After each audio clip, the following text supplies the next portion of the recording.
off and playing second base is Darrell Thomas. Batting second and playing third base, Dave Roberts. Batting third and playing left field, Leron Lee. Batting fourth, the first baseman, Nate Colbert.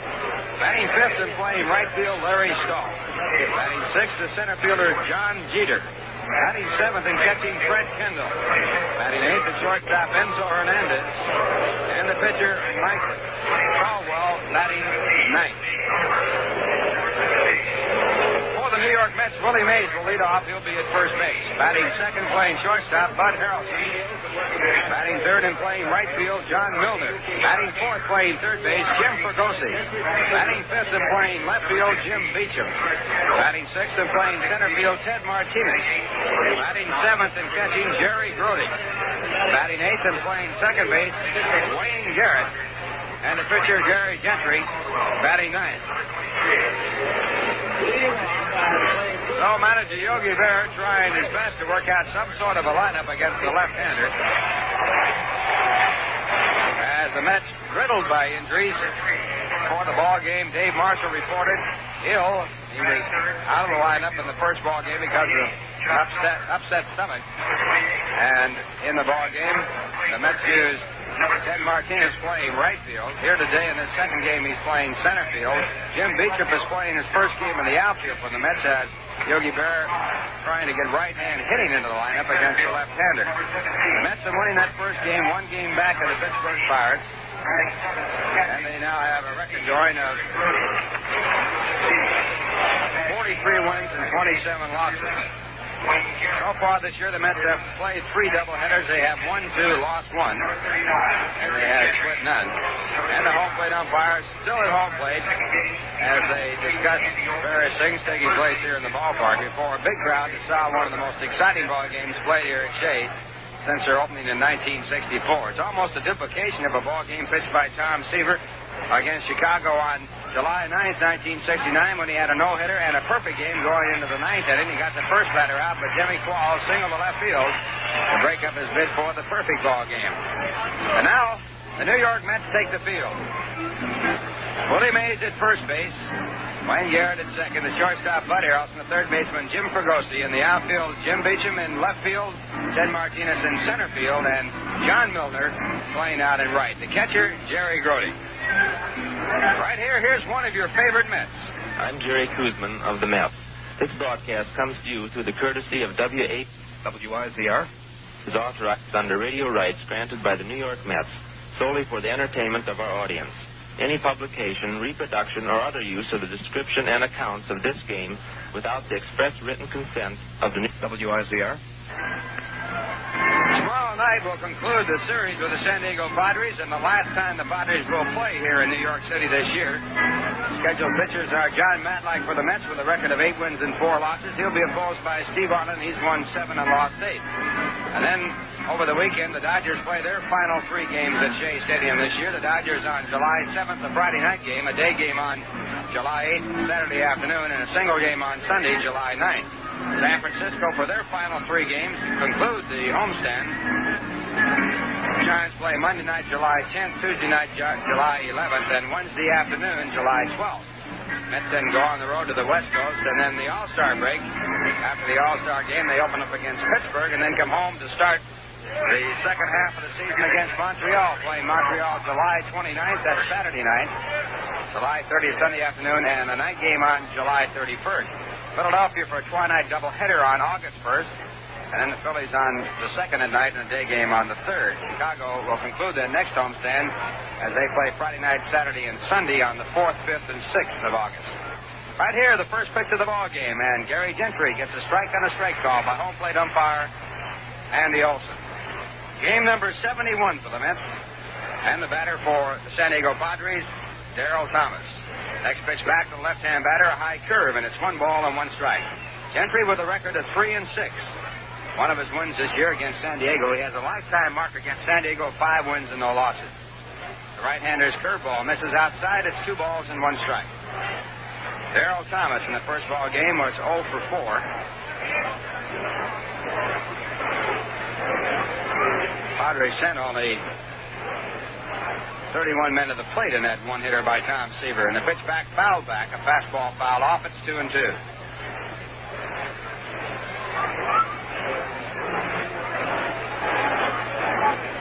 2-2 the count as Gentry works against the leadoff batter, Darrell Thomas.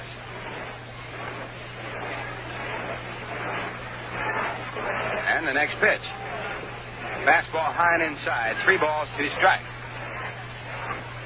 Gentry got off to a good start for the Mets, but he has seen nothing but trouble in this last 5 decisions. Next pitch back inside. He walks Thomas, and the Padres have a base runner. Gentry has lost his last 5 decisions. It brings up Dave Roberts. Roberts in the first game was 0 for 4. Of course, only one with a base hit, Leron Lee. All the rest of the Padres, 0-fers. Thomas, a fast man on at first. The first pitch, a curve. Swung on and foul back, strike 1. Roberts, the first draft choice in the June draft by the San Diego Padres. Picked as the top baseball player in the country in June. And jumping right off the college campus right into a major league uniform. 1 strike count. Gentry back.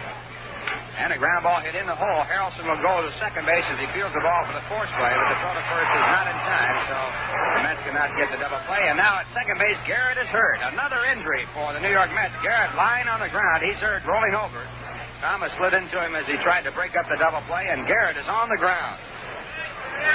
Coming out to take a look, Joe Deere, the assistant trainer of the New York Mets, and gathered around the New York Mets ball players. That's all the Mets need. It has been one injury after another in this last 6 weeks of this season. Garrett on the ground. Can't tell what it might be. Also out there, Yogi Berra, Bud Harrelson, Jim Fregosi, Jerry Grody, Willie Mays. The umpires now coming over to take a look. It looks like it might be a knee injury.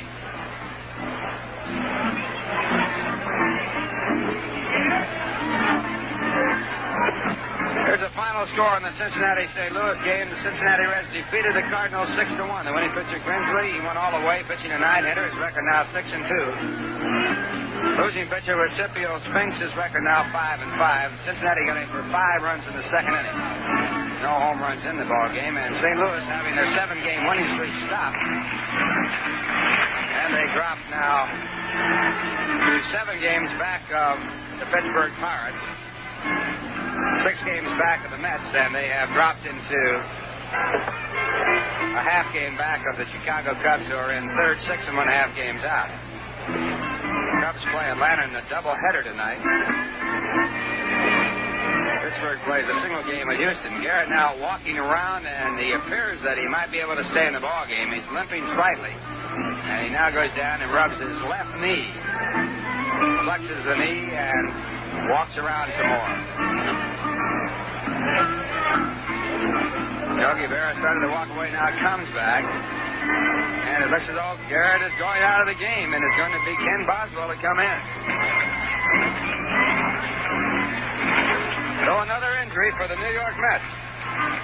Garrett had been hitting the ball at a much better clip. He goes off the game. He is leaving under his own power as he limps off. And we'd have to guess that it will be Ken Boswell. Now Boswell coming out of the dugout. Cleveland defeated the Texas Rangers 2-0, and winning pitcher in relief was Dick Tedrow, the losing pitcher Rich Hand. John Lowenstein had a home run, his second of the year. The only other final in the major league so far today. At the end of 7 1/2 innings, Boston 2, Minnesota 0. Dave LaRoche is now pitching for Minnesota in place of Ray Corbin. Lynn McLaughlin is pitching for Boston. Night games, Baltimore, Chicago, Detroit, Kansas City, Milwaukee, California. Detroit and Baltimore tied up in the Eastern Division race of the American League. Oakland plays at home against the Yankees. Oakland has a 4-game lead in their division over the White Sox. The Yankees go into that game with a 5-game winning streak.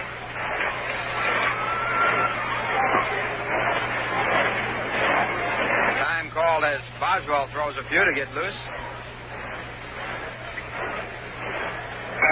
Now time in as Leron Lee comes up. He had the only base hit in the ball game in the first game, and it was a broken bat base hit in the 9th inning with 1 out to break up the no-hitter by Tom Stevens.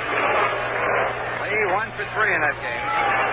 Also had a walk to go along. A left-hand batter hitting a .311 for the year. 7 home runs, 25 RBI. And the first pitch is high, ball 1. Lee has had 70 base hits this year. He is regarded as the top hitter for Padres. He proved it in the first game, getting the only base hit. 1-0 pitch. It's deep to right center field. It's way back there, going back to the wall as Martinez. He's by the wall. He turns and makes a catch. Ed Martinez making the catch right against the .396 mark, and on the play, Robert tagged up at first base and went down to second. Long fly ball to right center field.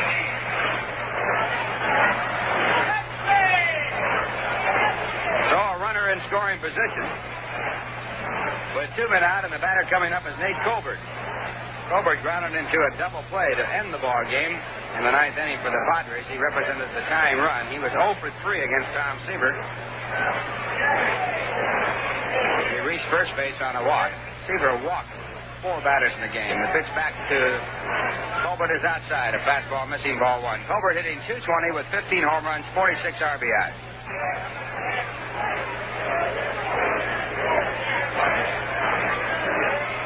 Next delivery swung on and missed. 1-1.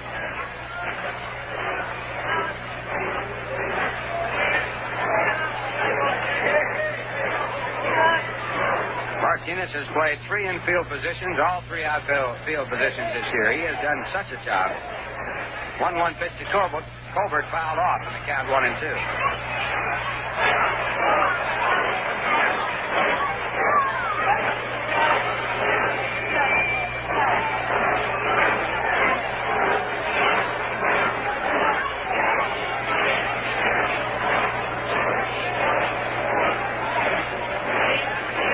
Two strikes. 2 men away, top of the first.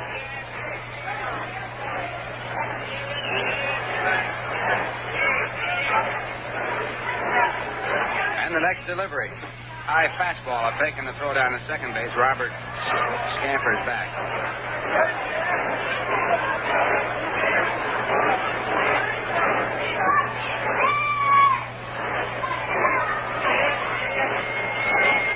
Two balls, 2 strikes.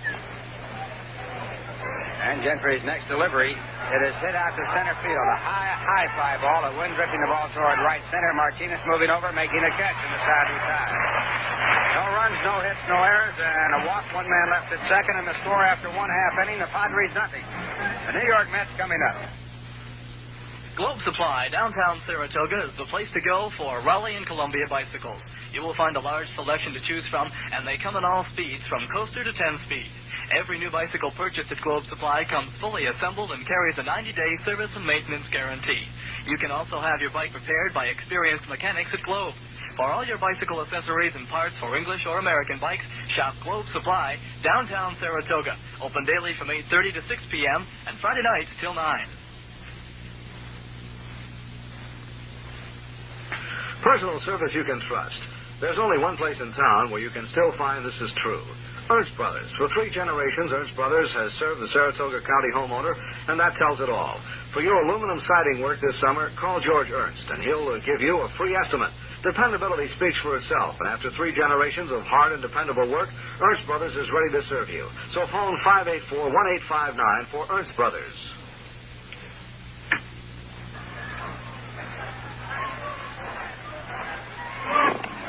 For the New York Mets in their half of the first, it will be Willie Mays, Bud Harrelson, and John Milner as the first 3 batters against Mike Caldwell. Caldwell with a record of 2-4 this year. He has no decisions against the Mets lifetime, and he has won 3 and lost 4 in his major league career.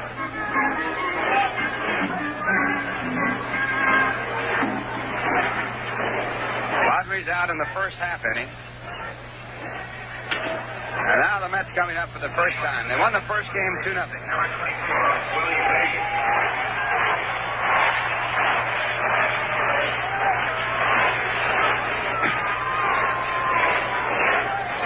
Willie Mays had 1 base hit and 3 times up in the first game and 2 walks. He now leads the club in walks with 41.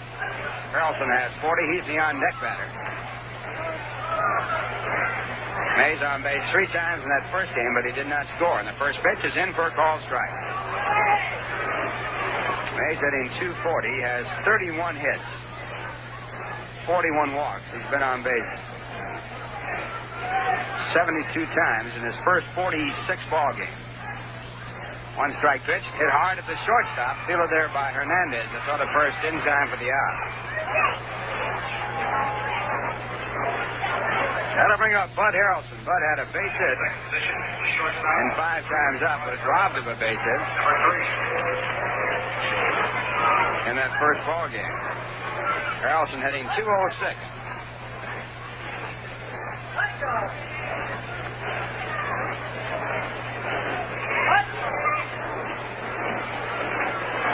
And Mike Caldwell with a pitch, a line shot foul, strike 1. Final score, Boston defeated Minnesota 2-0. A 3-hitter pitch by Lynn McLaughlin. His first win, he's lost one. The losing pitcher, Ray Corbin.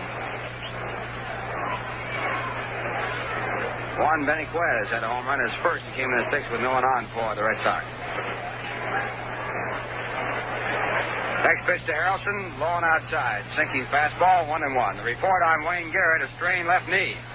And not emphasized, not serious, according to team physician Dr. Peter Lamont. And a pitch low, and it's 2 balls and 1 strike. No Success Radio TV doctor. Report from Dr. Lamont, the medical counsel on Garrett is strained left knee and closed. Mets are walking wounded. They have all kinds of injuries. To be only 1 game out is almost a miracle. Next pitch, a called strike, 2-2. Rusty Staub, Cleon Jones, Boswell is playing. He's spiked. Tommy Agee, Dave Marshall, sick today. Milner is playing, but with a pulled groin muscle. Next pitch hit hard to left field, a base hit, and Harrelson continues to hit the ball hard. Rounds at first base and holds there, and the Mets have their first hit of the game. Never bring up John Milner. He was 0 for 3 in the first game, batting at .289.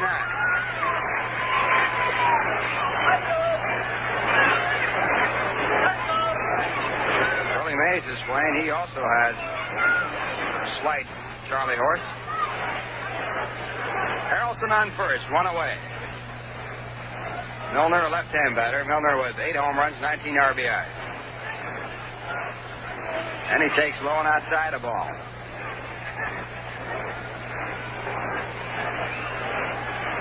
Mets now 5.5 games ahead of the Chicago Cubs.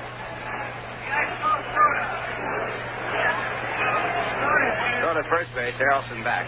Harrelson had a stolen base in the first game. He leads the club with 6 in 8 attempts.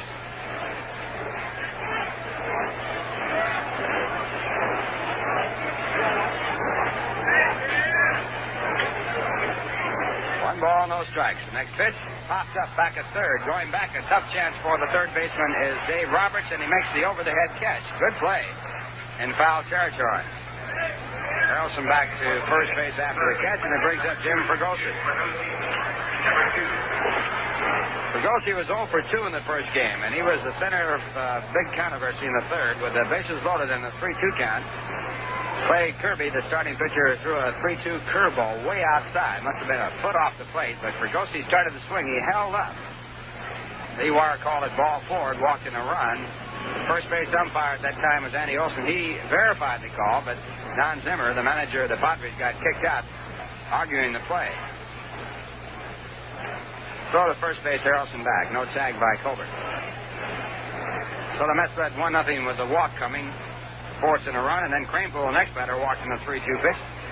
The Mets had their 2 runs for the ball game. It held up as they won 2-0. Again a throw to first base. Again Harrelson back easily.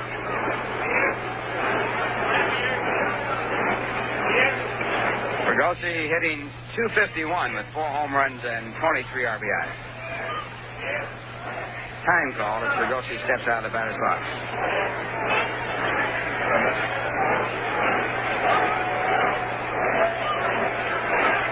Now the pitch. And it's outside a ball. Seaver in that first game, pitching in 1-hitter, struck out 11. 38th time he has been in double figures in strikeouts in his major league career.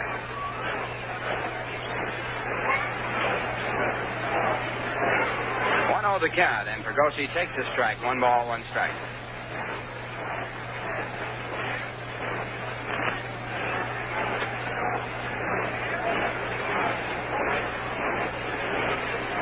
Harrelson, fairly good-sized lead. Does not go a pitch out, and it's ball 2. 2-1. Fred Kendall is the catcher in this game.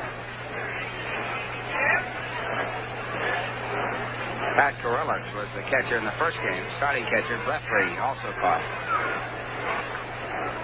2-1. Here's the pitch. Hit hard to center field, going back is Jeter. Can he get to it? He cannot. It is off the wall.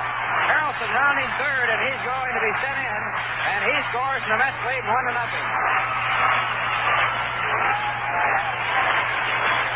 Fregosi goes in with a stand-up double on a drive that took 1 hop against the 410 mark in center field, and the Mets lead 1-0 on Fregosi's 24th run batted in.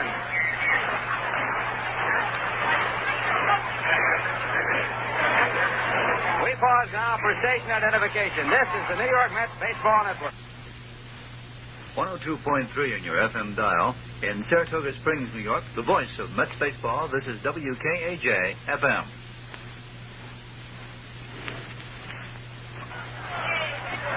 Ralph Kiner along with Bob Murphy and Lindsey Nelson from Shea Stadium. The Mets batting in the first. They lead 1-0, and the batter coming up is Jim Beecham. Jim playing for the first time in left field for the Mets. And the first pitch, swung on a miss, strike 1. Fregosi at second base with his long double. And a run batted in. His double is 9th this year.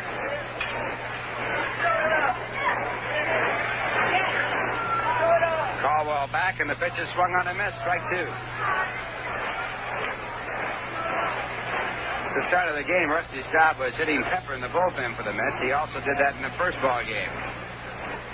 He is dying to get back in the lineup. The Mets need him. 2-strike delivery.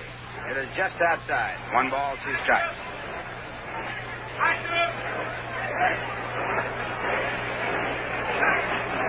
Staub with that, what they think is now a sprained right wrist. 1-2 pitch. Beecham misses on the swing, and it's strike 3. The side retired. First strikeout for Mike Caldwell. In the inning, 1 run on 2 hits, no errors, a man left at second. And the score at the end of 1. The New York Mets 1, the San Diego Padres 0. Take to the country with camping and backpacking equipment from Walton Sports Shop in Saratoga Springs. Ask Bob Walton to show you his complete selection of equipment. He has backpacks and racks in modern lightweight construction, as well as tents especially designed for backpacking. Dunham's hiking shoes will get you off on the right foot, and every hiker or camper will want a snug, lightweight sleeping bag, canteen, mess kit, hatchet, or knife. For the real backcountry hikers, Walton's has topographical maps for virtually all of New York State, including the Adirondack Park, as well as special maps of hiking paths. Ask about their selection of compasses.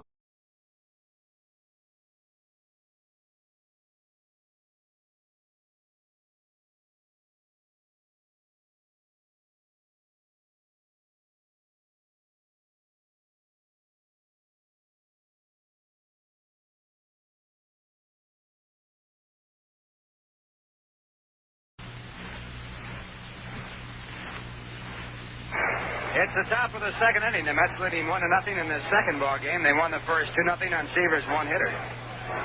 And for the Padres, it'll be Larry Stahl. Larry, a former Met, was a pinch hitter in the first ball game. In the 8th inning, he walked in a 3-2 pitch. Stahl hitting .236, and Gentry's first pitch, a changeup over a called strike. Between games, Bob Murphy interviewed Tom Seaver about losing the one-hitter in the 9th inning. 1-strike pitch, high and away. Stahl walked with 2 men out in the 8th on a 3-2 pitch, and also just that walked after fouling off a lot of pitches on a 3-2 pitch. Seaver had to work hard in the 8th. Did he mention anything about that, Bob, in the interview? Did not, huh? Next pitch is in for a strike, and it's 1-2. The 9th inning, he got Dave Roberts on a weak ground ball to second, but then Leron Lee hit a good pitch, a jamming fastball into center field. He broke his bat for the only hit of the game. Holbert then hit into a double play to end the game and give Seaver a shutout. Next pitch to Stahl is high, and the count 2-2.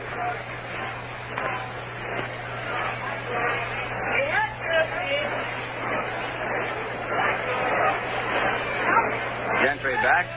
2-2 pitch, grounded in the hole. The ball through by Mays, knocked down by Boswell. No play at first base as Gentry covers, and Stahl has a base hit. Mays went off the bag, but couldn't get to it. So the first hit off Gentry, it puts a runner at first, representing the tying run, and it brings up John Jeter.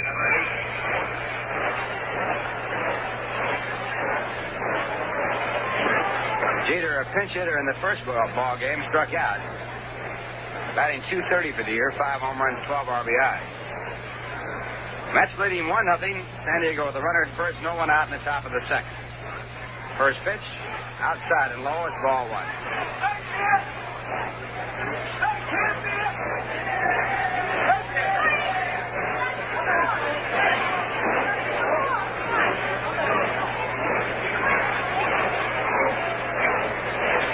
Pitch.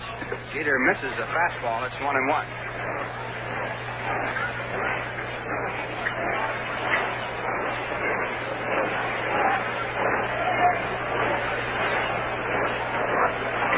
Gentry lifetime and is pitching for the Mets. 1 game under 500, 37 and 38. Next pitch is hit foul down the first base side. Into the stands, out of play.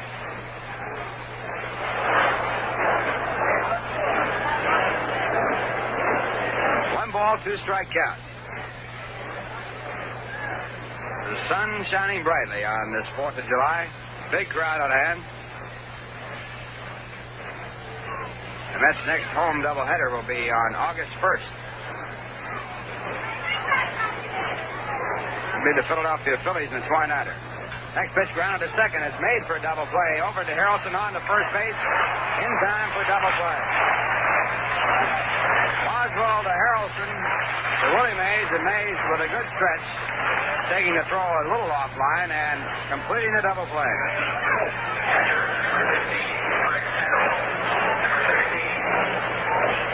That'll bring up Fred Kendall, the catcher. Kendall batting .206, 1 home run, 5 RBI. Right-hand batter.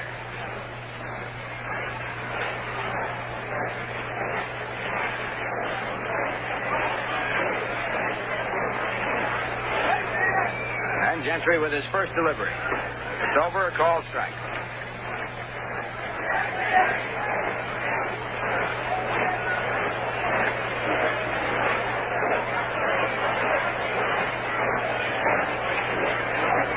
And a pitch back low, 1 ball, 1 strike.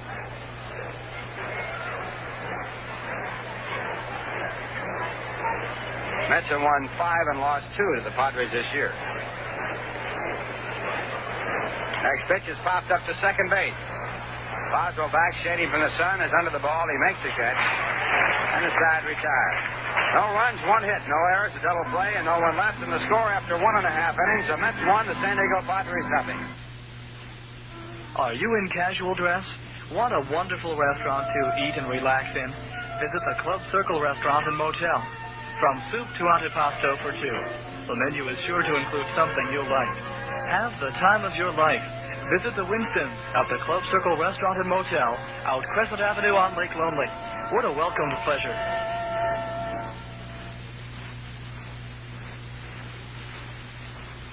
This is Peter Reese talking about a name you ought to know. DeVoe Acrylic One Coat.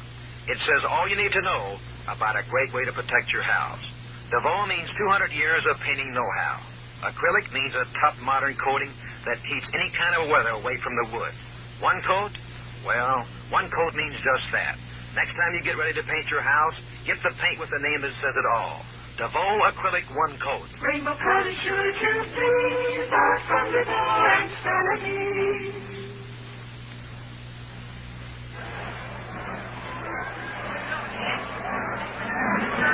We're going to the bottom of the second inning. The Mets leading 1-0 after winning the first game 2-0. And for the Mets, it will be their handyman, Ted Martinez, to lead off. Ted's 3 for 4 in the first game. He has hit in 10 of his last 12 ball games. He's raised his average all the way up to .290. He has played second, short, and third for the Mets, left field, center field, and right field. He has been most valuable for the Mets with their tremendous amount of injuries.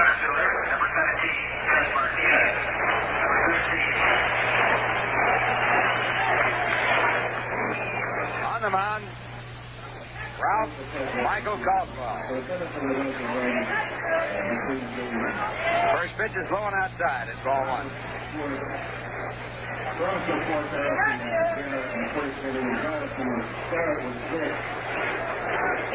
And the 1-0 pitch by the left-hander, high and away. It's ball two.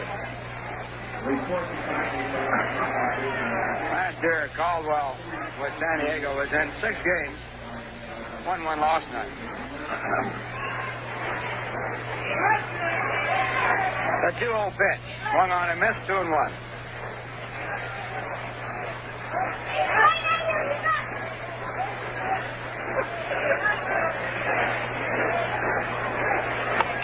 The 2-1 pitch. Line to right center field. Another base hit for Ted Martinez. He rounds at first base and holds there as Larry Stahl gets to the ball and gets it back in. So Martinez now 4 for 5 in a doubleheader.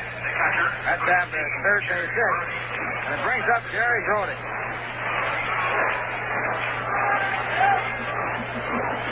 Ed Martinez has now hit in 11 of his last 13 ball games.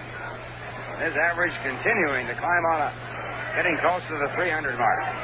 Jerry Grody did not play in the first ball game. He's batting .225. 3 home runs, 16 runs batted in. Mets leading 1-0. No one out, bottom half of the second. And the pitch, it's low and ball one.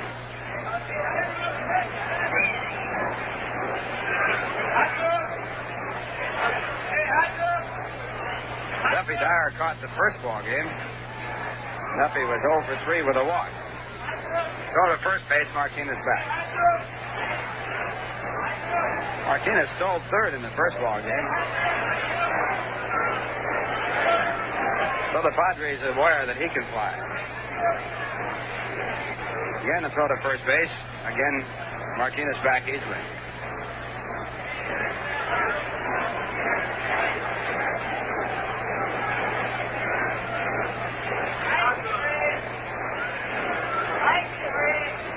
Next pitch to the plate, and it's low for ball two. 2 balls, no strike.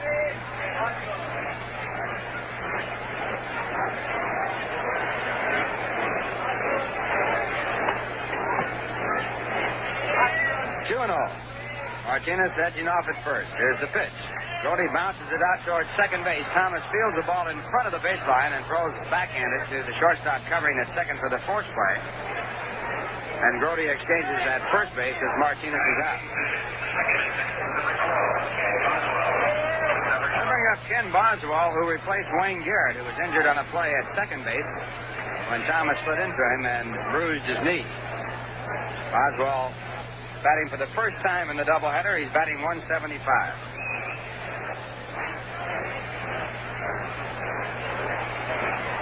Left-hand batter, and the first pitch by the left-hand pitcher is outside of low. It's ball one.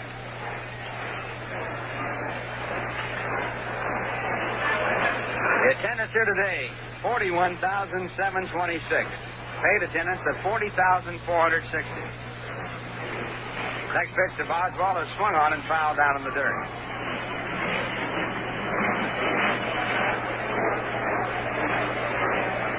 Mets close to the million mark now as they pick up another big day.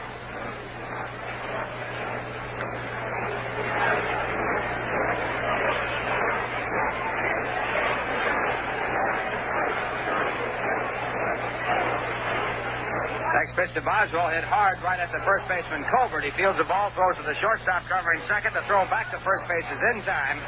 And it's a 3-6-3 double play as Boswell hits into the double play to end the inning. No runs, 1 hit, no errors, and no one left on base. And the score at the end of 2. The Mets won, the San Diego Padres nothing.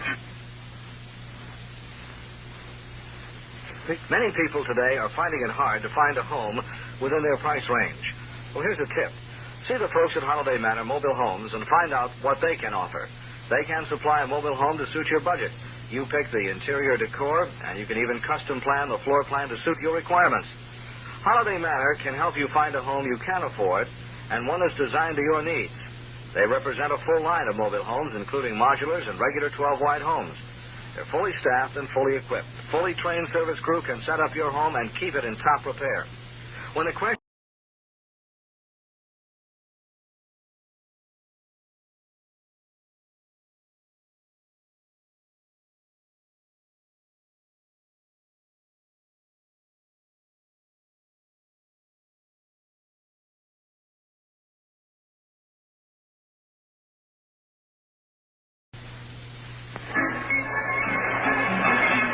Well, the Mets now have drawn 989,436. 989,436 pays. So in their ball game tomorrow night, providing the weather is okay, and the Mets take on the Padres in the final game between these two clubs here at Shea, the Mets will go over the 1 million mark for home attendance. Tomorrow night it's John Matlack pitching. He has a record of 8-4 against Steve Arlen, who has won 7 and lost 8. Now Gary Gentry to start off against Enzo Hernandez. He hits a fly ball to left field. Chase him, pitch him back in the warning track. He's under the ball, and he makes the catch. Hernandez batting 188, flying out to left field on the first pitch. That'll bring up the pitcher, Mike Caldwell.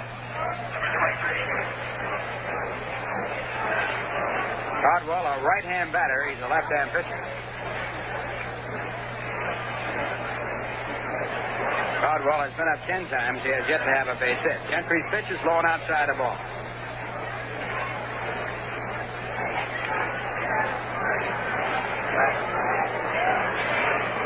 Next pitch is over, a called strike, 1-1.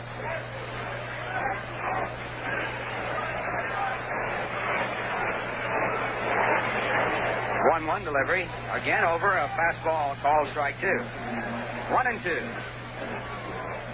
Mets leading 1-0 and won the first game 2-0. A one-hitter by Tom Seaver came in the 9th inning with 1 out. Next pitch is high and inside, a foul tip, and Caldwell is out. That'll be recorded as a swinging strike, and Gentry gets his first strikeout. Brings up Darrell Thomas, who walked in a 3-2 pitch his first time up. Thomas hitting .241, 1 home run, 14 RBI. Thomas at the start of the season said he was going to break Maury Will's stolen base record of 104 in one season. And he looks at the strike 1.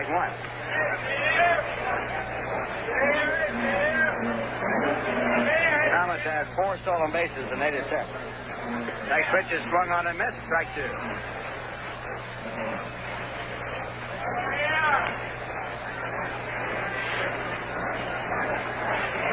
Two strikeouts. Gentry into the windup. And the pitch is fouled off.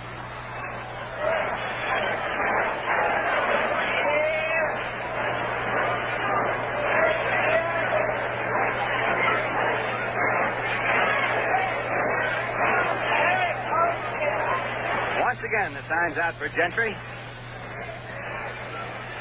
And again, his 2-strike pitch. Fastball high and away, 1-2.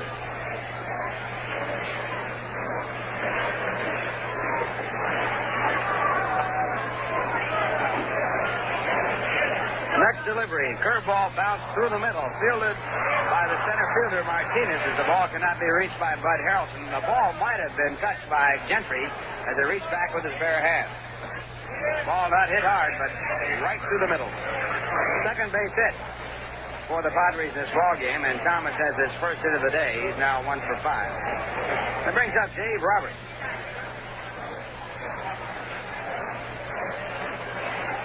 Roberts hit him to a force play his first time up.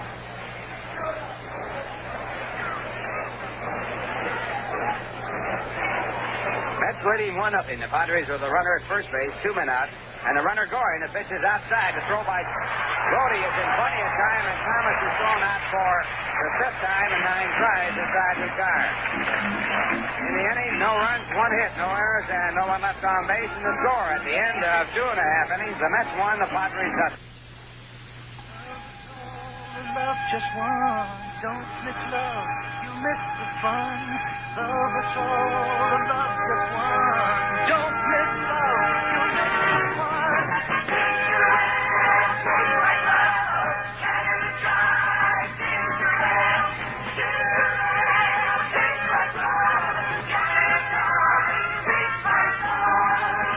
Find someone and share your love.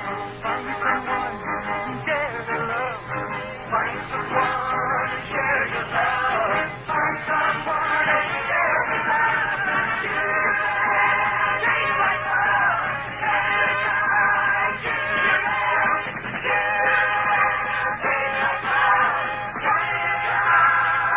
Find someone and share it.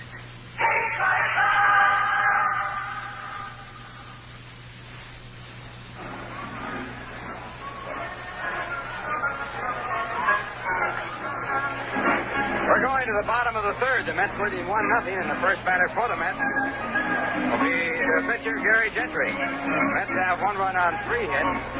Padres have no runs and 2 hits. One final score in the National League. Cincinnati stopped the hot Cardinals 6-1. Grimsley, the winning pitcher, and Scipio Spinks, the loser. Cardinals now 7 games back in 4th place. Mets been winning their first game, 1 game back of the Pirates in second. Chicago 6.5 games out. They're in 3rd place. Gentry has been up 29 times. He's had 3 hits. And the left-hander's first pitch, a high fastball, ball 1. Mike Caldwell with a record of 2-4. 1-0 pitch. Gentry has a hard swing at a fastball, 1-1. It'll be Gentry, Willie Mays, and Bud Harrelson as the Mets' first 3 batters here in the 3rd. Next pitch is hit foul back into the stands, 1-2.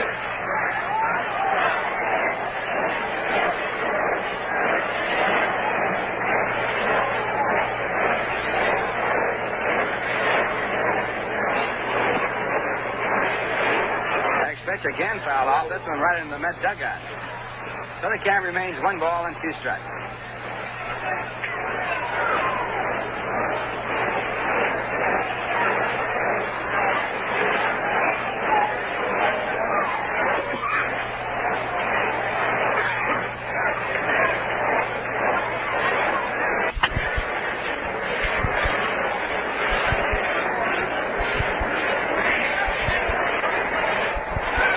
A foul ball, and the count stays at 1-2. There's a drive to deep left center. Ball going over the head of Leroy Lee. 1 hop against the fence. Gentry goes in with a stand-up double. Gentry's first extra base hit, a long drive, 1 hop against the 371 mark.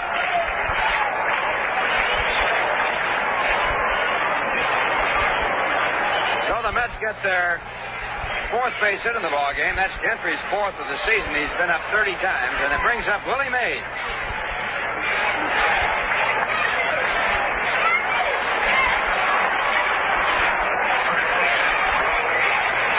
Willie grounded out his first time up. In the first game, he had a base hit and 3 times up with 2 walks. Willie having to play in doubleheaders and what have you, with the Mets shorthanded. He has responded with a tremendous job.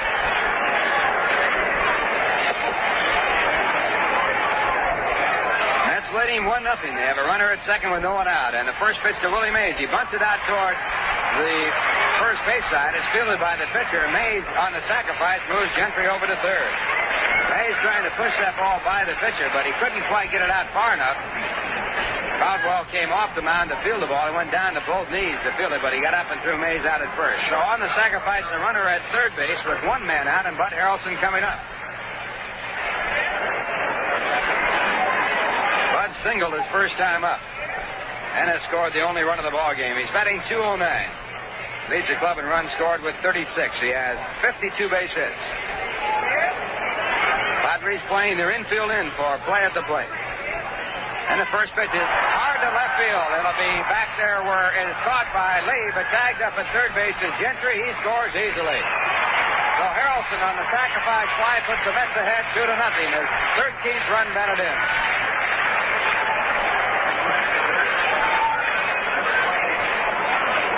Bunt by Willie Mays, setting up the chance for the runner to score on a sacrifice fly. Now John Milner coming up. Milner was out on a foul ball his first time up. Left-hand batter against the left-hand pitcher, and the first pitch is inside a ball.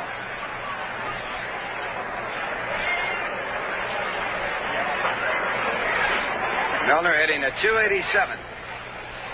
Next pitch is line, but the shortstop, Hernandez, makes a one-handed catch as he moves to his left side, and the side retired. Hard hit ball right at Enzo Hernandez. In the inning, though, 1 run on 1 hit, no errors, and no one left on base, and the score at the end of 3. The Mets 2, the San Diego Padres nothing. This is Shirley Jones with a warning. At least one member of most families has a serious medical problem or an acute allergy. In case of an emergency, it is imperative that such a person receive the right medical treatment at the right time. To protect yourself and your loved ones, wear a Medic Alert bracelet or necklace with a warning of your medical problem inscribed on the back. It is recognized everywhere. Write Medic Alert, Turlock, California. That's Medic Alert, Turlock, Turlock, California. Generations of reliable personal service to Saratoga County homeowners provide...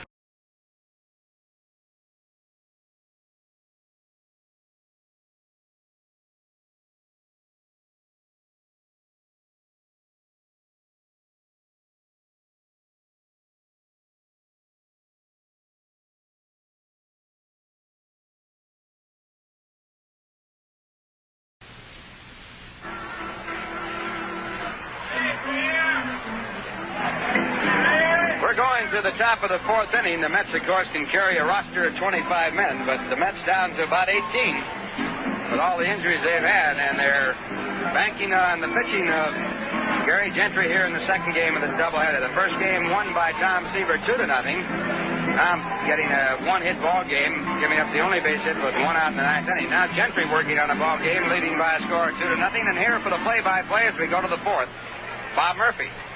All right, Ralph. Dave Roberts, the rookie third baseman, will lead off against Gary Gentry. The list of the New York Mets injuries: Cleon Jones out with a bad elbow, Rusty Staub with a strained tendon in the right wrist, Tommy Agee a bad hamstring pull, Wayne Garrett out with a knee injury. Willie Mays is playing, although he has a muscle pull. Dave Marshall missing the doubleheader today with an upset stomach. John Milner playing, although he has a groin injury. Kenny Boswell playing, although he has a laceration. Gentry is pitch on the way. Low outside. It's ball 1. Dave Roberts reached on a force play in the first inning. In the first game, Roberts was 0 for 4. Now Gentry with a semi no windup delivery way outside. 2 balls and no strikes.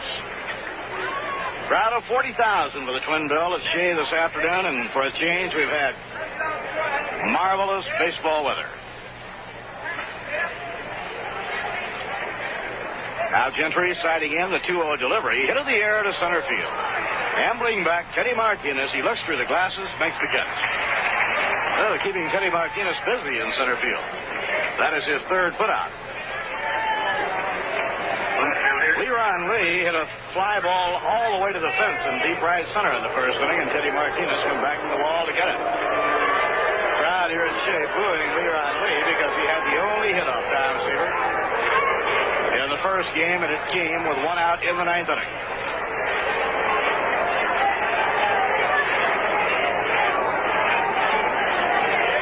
The infield and the outfield playing Leron Lee around to right.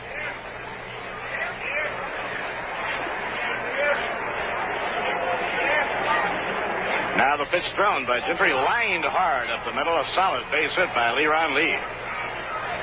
He has been up among the league's top batters all year long. So Leron Lee has the third San Diego hit he's on, and it brings up Nate Colbert. And Tom Seaver gave up the base hit to Leron Lee in the 9th inning of the first game. He didn't have a moment to feel sorry for himself. He had to get right back on the mound and get Nate Colbert out. The score was 2-0. Low and outside, 1 ball and no strikes.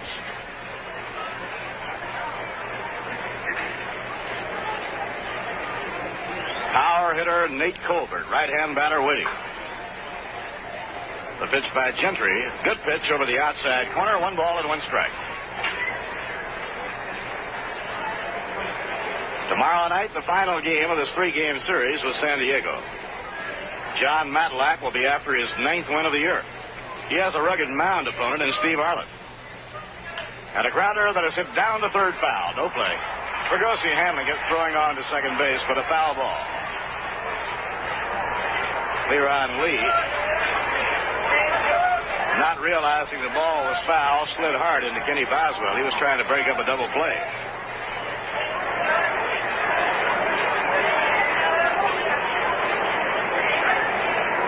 Count 1 ball, 2 strikes on big Nate Colbert. He flies to center his first time up. Nate has 15 home runs and 46 RBIs. Both figures leading the San Diego ball club. That's for the infield looking for the double play. Seaver got Colbert to hit into a game-ending double play in the 9th inning of the opener. Pitching 1 and 2. Just missed. Low outside, 2 balls and 2 strikes. Bob Skinner coaching at third for San Diego with Dave Garcia on the coaching lines at first. By winning the opener, the Mets now have won 5 of 7 from San Diego this year. Mets would like very much to sweep this doubleheader. Inside to Nate Colbert, 3 and 2. If the Mets can sweep, should Pittsburgh lose tonight, the Mets and Pirates would be in a virtual tie for the lead of the Eastern Division. Pirates would lead by 3 percentage points. Right now, the Mets are 16 games over 500. Let's keep an eye now on Leron Lee with a full count. He might be running. Jerry Grody threw out Darrell Thomas in the 3rd inning for the last out of the inning. He's holding up. And the curve is low, ball 4. Gary Gentry walks Nate Colbert, and now the Padres have 2 men on with 1 out. We pause for station identification. This is the New York Mets Baseball Network.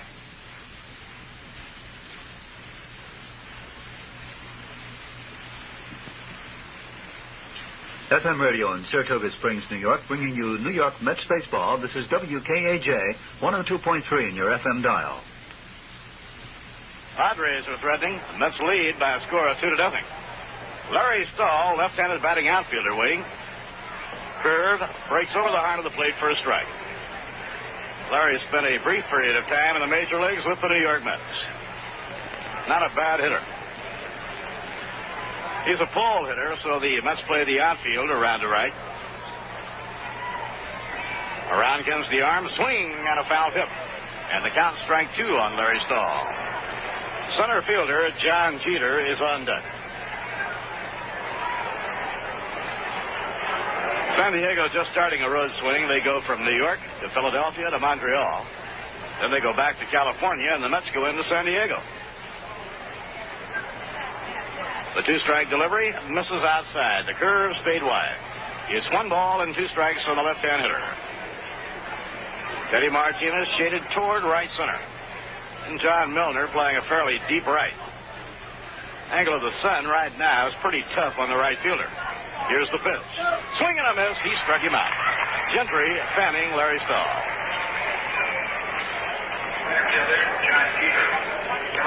For Gary Gentry, his 2nd strikeout. And now the hitter is the center fielder, John Jeter. He hit into a 4-6-3 double play started by Kenny Boswell in the 2nd. The catcher, Fred Kendall, comes out on deck.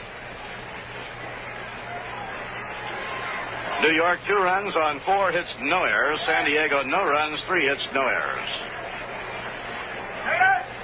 Now the pitch on the way. Taken outside and high. 1 ball and no strikes to right-hand hitter John Jeter. Formerly the property of the Pittsburgh Pirates. John Jeter and Ed Acosta came to San Diego late last year for Bob Miller. And a foul off the end of the bat. 1 ball and 1 strike.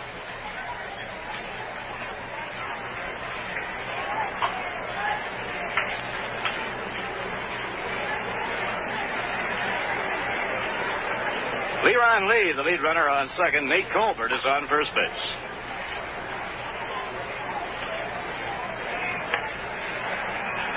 Willie Mays looking in to see the sign, then moving accordingly. And a grounder hit down to third. Fregosi has it. Steps on third. Force play. The side is out. No runs, 1 hit, no errors, 2 were left on.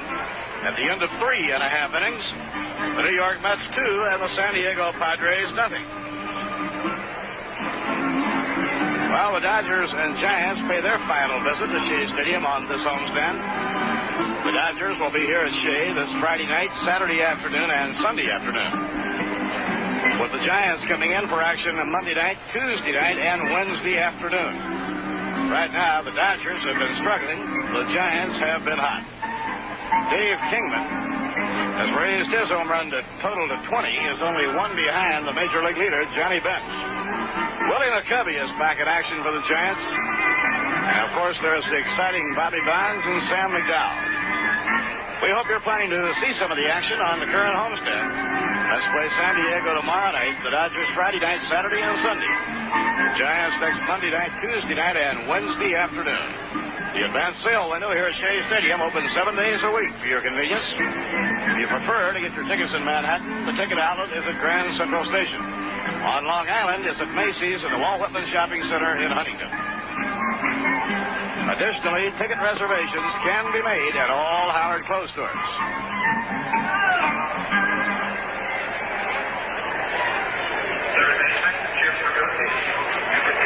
Jim Fregosi hit a long double to center field, driving home Bud Harrelson in the first inning. Fregosi will lead off against young left-hander Mike Caldwell in the last half of the 4th inning. Caldwell into his windup. Here's the pitch, and it's over for a call strike.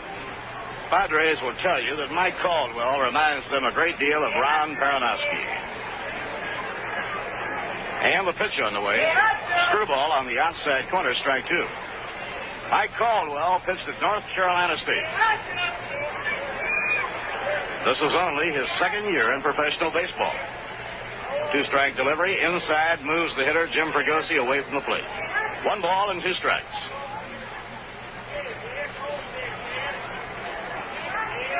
Jim Beecham on deck, then Ted Martinez. And a foul tip into the dirt near home plate. 1 ball and 2 strikes. Teddy Martinez is having quite a doubleheader. He already has 4 hits in 5 times at bat.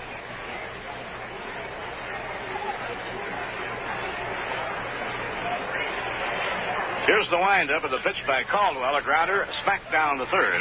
Dave Roberts up with it, throws across to Nate Colbert. That retires Jim Fregosi, 1 man away. Jim Beecham was struck out his first time up. Beecham, a first baseman, playing in left field in the 2nd game here today.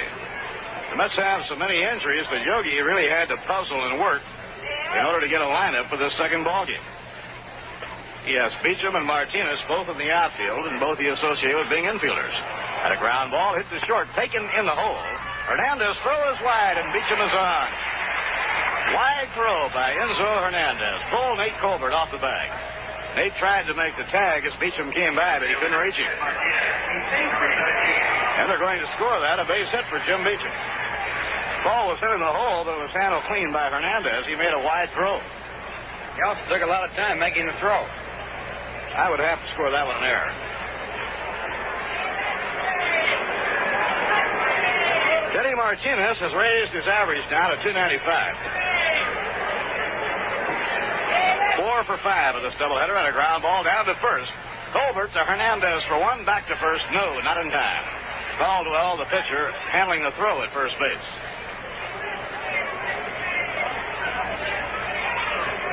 Two outs and 1 on. Martinez on first base. Jerry Grody coming up. Grody is 0 for 1. He reached on a force play his first time at bat. The Mets lead San Diego 2-0. We're in the bottom half of the 4th inning. The Mets won the opener 2-0. A 1-hit shutout by Tom Seaver. For Tom, the 3rd 1-hitter of his Mets baseball career. The other 2 are against Philadelphia and Chicago.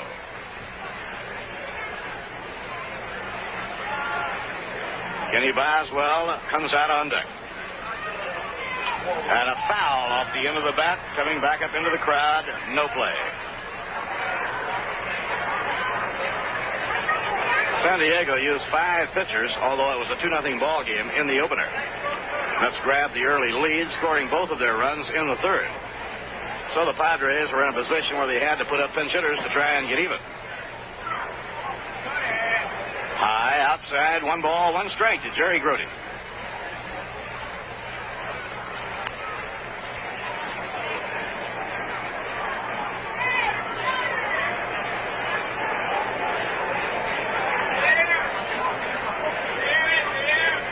Nate Colbert holding against Teddy Martinez.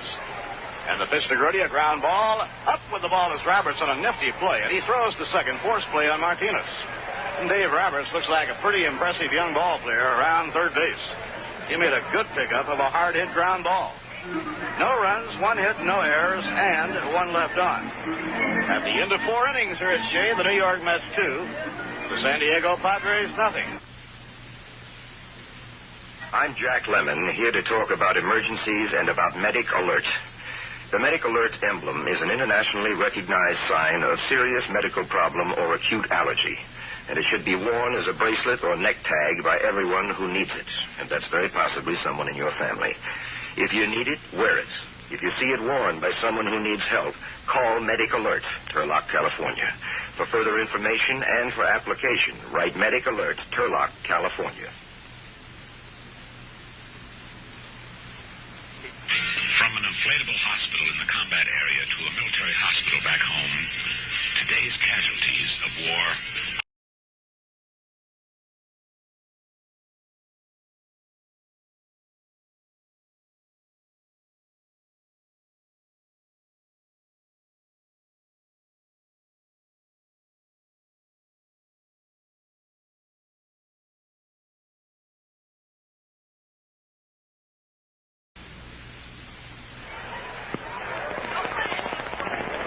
San Diego catcher Fred Kendall leading off against Gary Gentry, top of the 5th inning. Curve is high, ball 1. We said Tom Seaver posted his 3rd 1-hitter. It was his 4th. We overlooked the one against Pittsburgh last year. The 1-0 delivery and a high fly ball hit right down the left field line. Beecham moving over near the line is under it and has it for the out. So Kendall retired by Gary Gentry with the help of Jim Beecham, 1 down. Enzo Hernandez coming up. Hernandez skied to left his first time at bat. The only other afternoon action in the National League, Cincinnati beats St. Louis 6-1 to cool the Cardinals off. Line drive, a solid base hit to left field by Enzo Hernandez. Beecham up with it, plays the ball back into Buddy Harrelson. This will bring up Mike Caldwell, the San Diego pitcher. St. Louis had won 7 in a row. They were cooled off this afternoon by Ross Grimsley. The Reds winning 6-1. St. Louis used 6 pitchers in that ball game. Now Fergosi will shorten up, looking for the bunt from Mike Caldwell. Left-hand pitcher, but a right-hand hitter. The pitch by Gentry. He bunts the ball and pops it up. And who's going to take it? Nobody grabs it. They throw to first. Now they have a chance for a double play. Boswell runs Hernandez towards second. Harrelson tags him out, a double play. Well, the Mets made a mistake and got a double play out of it. The bunt was popped in the air out in front of the plate. Any one of 4 men could have caught the ball. Grody, Gentry, Willie Mays, or Fergosi, they all let it drop, and Grody picked it up. Alertly through to first base, where Boswell handled the throw. That took care of Caldwell. And then Boswell ran Hernandez towards second and flipped the ball to Buddy Harrelson, who made the tag for the double play. No runs, 1 hit, no errors, and none left. At the end of 4.5 innings, the New York Mets 2 and the San Diego Padres nothing. For fast personal service, shop Globe Supply, downtown Saratoga, the store with over 10,000 different items always in stock. For the do-it-yourselfer, Globe Supply has electrical supplies, hardware, automotive supplies, household appliances, and a large assortment of garden tools. You will find a bonded locksmith on the premises at all times. If you need a lock repaired, a key duplicated, or a lock changed, call Globe Supply. You will find plenty of free parking at the rear of the store, and Globe Supply is open daily from 8:30 a.m. to 6 p.m., Friday nights till 9.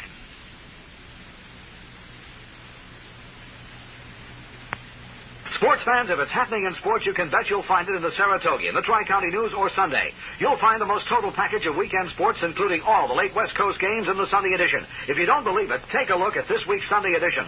At the Saratoga Sports Department, they say, compare us to anybody. Make sure you're up to date on sports. Call the Customer Service Department in Saratoga, 584-4242, in Glens Falls, 793-7111, or 793-7177. Be a sport. Read the Saratoga, the Tri-County News, or the Sunday edition. Leading off in the last half of the fifth inning.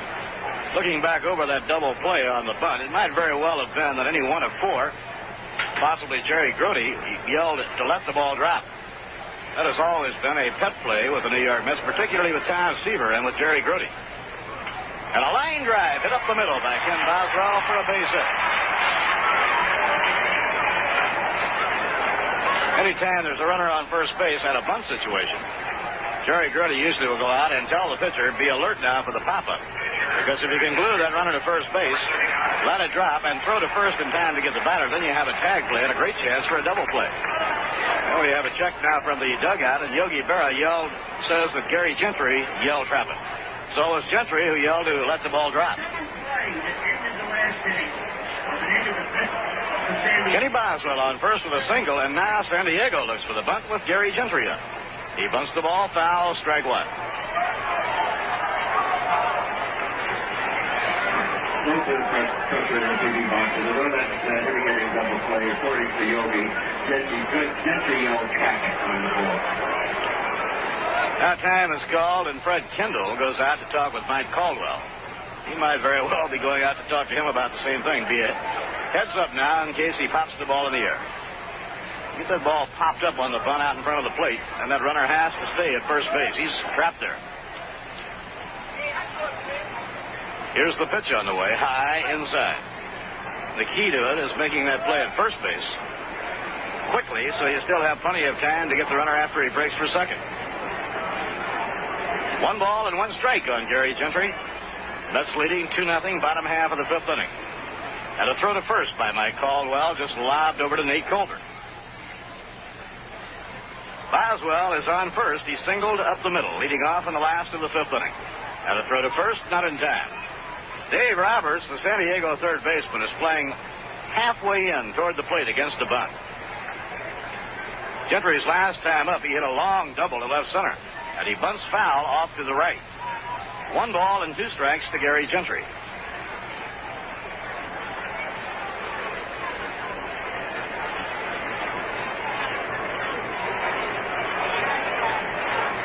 Dave Roberts remains in close at third. The count 1 ball and 2 strikes on Gentry.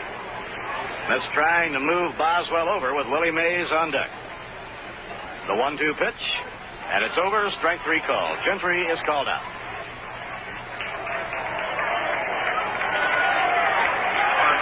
Second strikeout for Mike Caldwell. Willie Mays coming up. Willie had 1 for 3 in the first game. Has bounced to short and sacrificed to help build a run in the third inning of this game.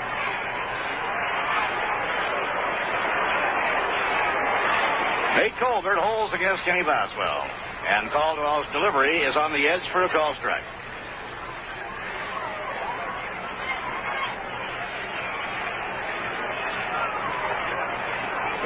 The pitch to Willie Mays, way inside. Willie had to get his feet out of the way. It's 1 ball and 1 strike.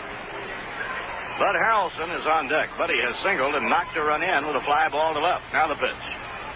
And the sinker is in the dirt, but no advance. Ball got under the feet of Freddie Kendall. So it's 2-1 to Willie Mays.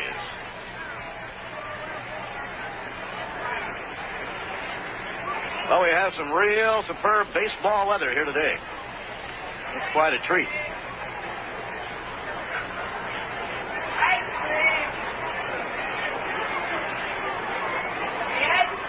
Now, Fred Kendall asked for time, and he's going over to the dugout. I believe he wants to get another mitt.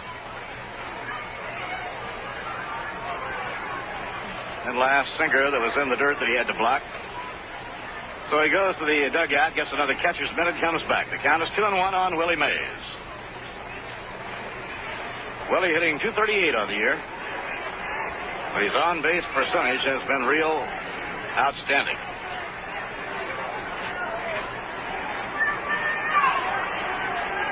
The 2-1 delivery. Breaking ball over the inside corner, about knee-high, 2-2. Well, Willie Mays, you got to give him a lot of credit. He's been playing day in and day out. Here he is playing both games of the doubleheader today because of the number of injuries that have hit the Mets. The 2-2 pitch, towering fly ball into shallow right field. Larry Stahl comes up under it and makes the catch. 2 men away now in the last of the 5th inning, and Bud Harrelson bats for the 3rd time. Bud has hit the ball hard in this doubleheader. He singled to left and later scored in the 1st inning. He came home on a double by Jim Fregosi.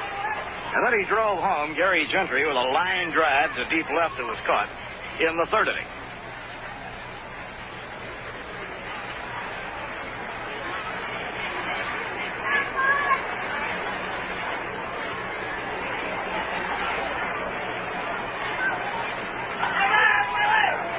Mike Caldwell starting Buddy off with a fastball over the outside corner, strike 1.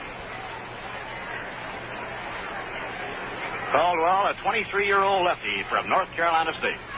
And a well-hit drive toward the gap in left center, coming hardest the left fielder, Leron Lee, and he makes the catch for the out.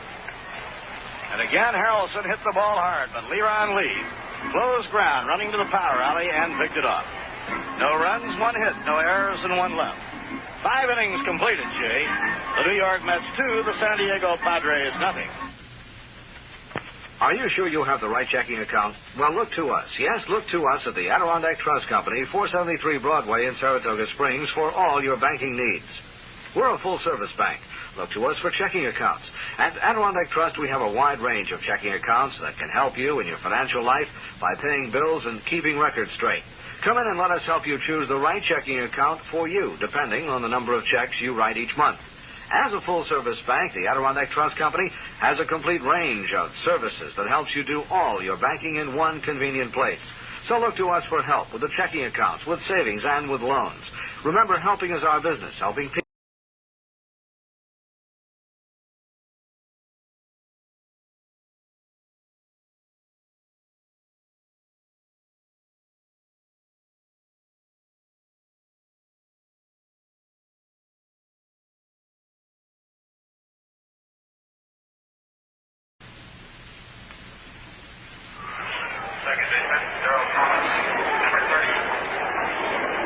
In the 6th inning, San Diego will have the top of the batting order coming up against Gary Gentry.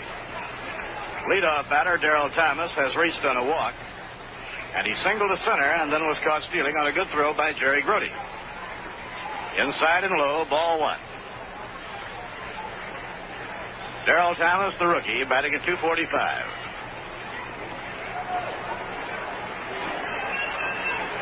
San Diego dealt with Houston, trying to get a man to tighten up their infield when they made the deal to get Darrell Thomas. Foul ball, back up against the screen, 1 ball, 1 strike.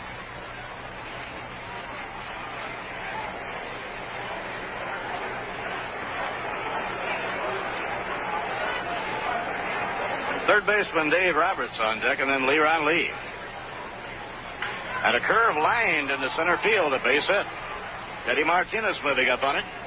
So Darrell Thomas has been on base 3 times in a row. He hit a curve into right center for a clean single. 5 hits for San Diego. They have all been singles and scattered.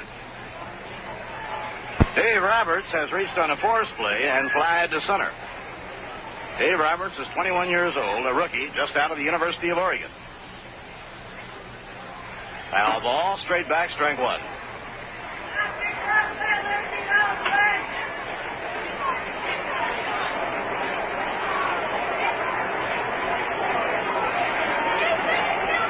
The infield is looking for the double play and set up straight away against the right-hand batter. Ed Martinez playing center field, a couple of strides to left center. It's in the dirt, gets away from Grody, and the runner will move. Darrell Thomas goes on to second. Breaking ball by Gentry was in the dirt.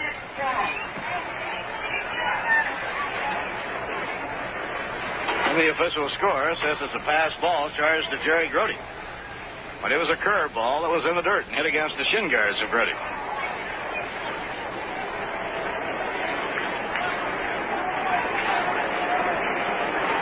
Bob Skinner coming down from the coaching lines at third to talk now with Dave Roberts, the third baseman. The Mets lead 2-0. We're in the top of the sixth.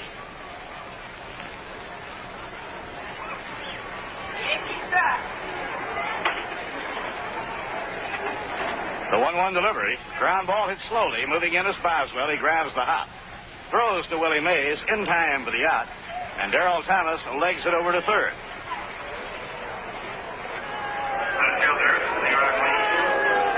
Brings up the leading hitter on the San Diego Ball Club, left fielder Leron Lee. He has flied to deep center and singled to center, 1 for 2.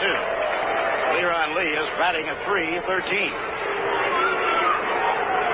His 70th base hit of the year was the only hit off Tom Seaver in the first ball game.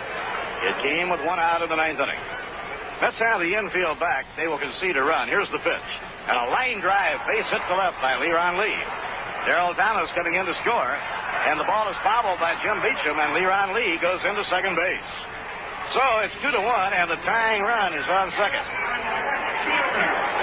It'll be a single, a run batted in, and an error is charged to Jim Beecham, which enabled Leron Lee to go into scoring position.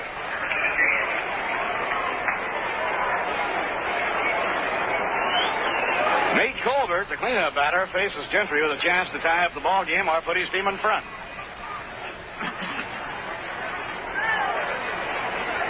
Around comes the arm, foul, straight back, strike one. Nate Colbert has flied to center and drawn a walk.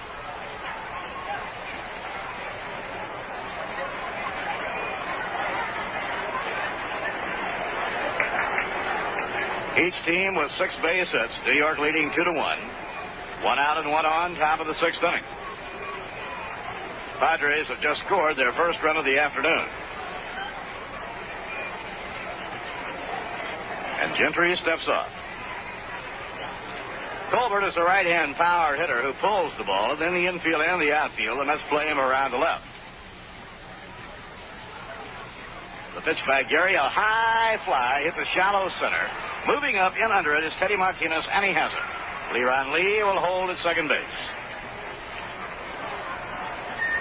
2 men away, the batter is Larry Stahl, playing right field and batting 5th in the order. Stahl has 1 hit and 2 times at bat. We pause for station identification. This is the New York Mets Baseball Network. Home of the New York Mets, WKAJ, in Saratoga Springs, 102.3 in your FM dial.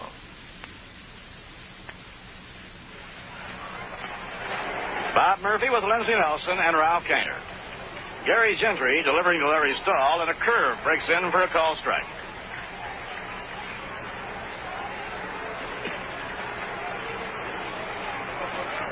Leron Lee is on second base with 2 men away.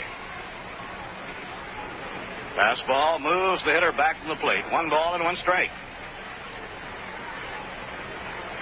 The Pirates play tonight. They'll be tackling the Astros in the Astrodome.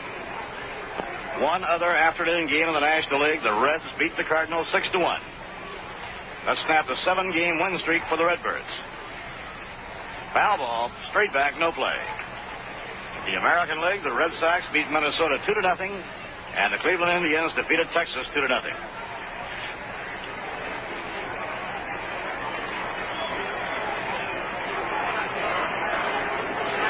In the game at Fenway Park, Lynn McLaughlin, a rookie, pitched a 3-hit shutout for the Boston win. Mike Kilkenny and Nick Tidrow combined on a 4-hit shutout as Cleveland beat Texas 2-0.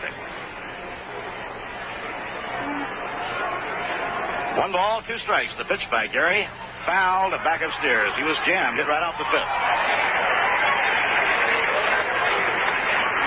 Well, tradition has it that the team in first place on July the 4th will go on to win the pennant. Obviously, it has been true many times, and there have been many times it has not been true. In 1969, when the Mets won the championship, they were not even challenging on July the 4th, but they were moving up. Ground ball back to the mound, bobbled by Gentry. Plenty of time. He picks it up, throws to Willie, side retire. 1 run, 2 hits, 1 error, 1 left. At the end of 5.5 innings, the New York Mets 2 and the San Diego Padres 1. Everything you need to know in paint and color is Devoe. Rainbow colors, sure to please our front before and felonies. Got you covered out or in, got you covered thick or thin. Paint a house or paint a wall, touch it up or cover all. Everything you need to know when paint and color is devoted. Rainbow colors, sure to please our front before and felonies.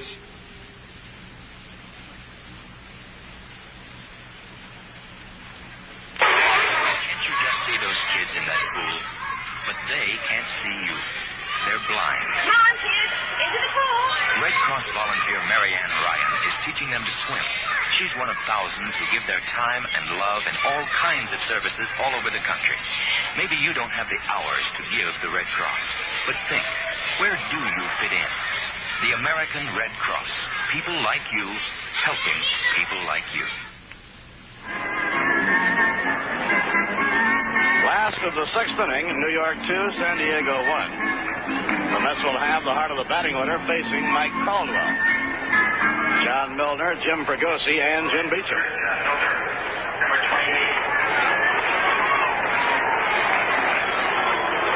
Milner playing with his leg wrapped very heavily. He has a muscle pull in the groin. In this game, Milner is fouled to third and lined out hard to short, nothing for two. Caldwell's pitch, breaking ball over the outside corner, strike one. Mike Caldwell, 23-year-old lefty, sinker ball pitcher, and a high infield pop-up. Darrell Thomas, the second baseman, comes in near the mound and takes it for the out. One out and nobody on. Now Jim Fregosi, his long double to center field brought home Bud Harrelson in the first inning. Jim was thrown out by the third baseman Dave Roberts his second time up. Fregosi with 24 runs batted in.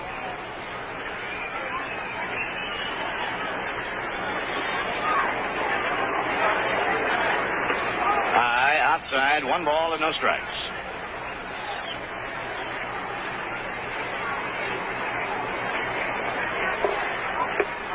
Now Ray Sadecki starts to loosen up in the New York Mets bullpen. Breaking ball on the inside corner, a call strike.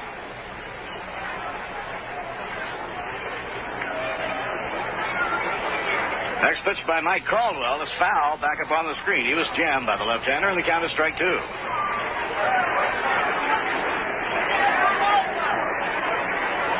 Tomorrow night, John Matlack, with a record of 8-4, will pitch for New York against Steve Arlen.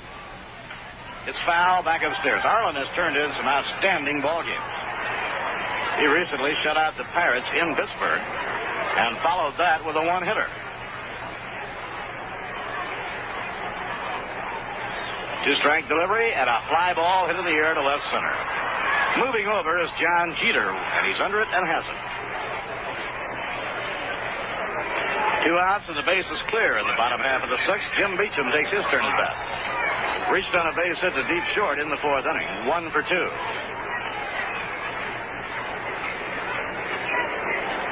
Jim Beecham batting at .244.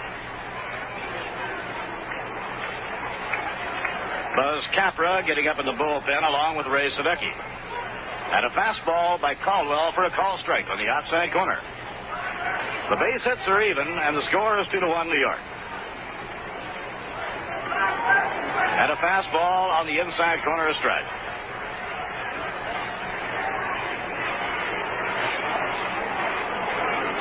Ed Martinez is out on deck. Two-strike delivery. Hit foul by Beecham back toward the San Diego dugout.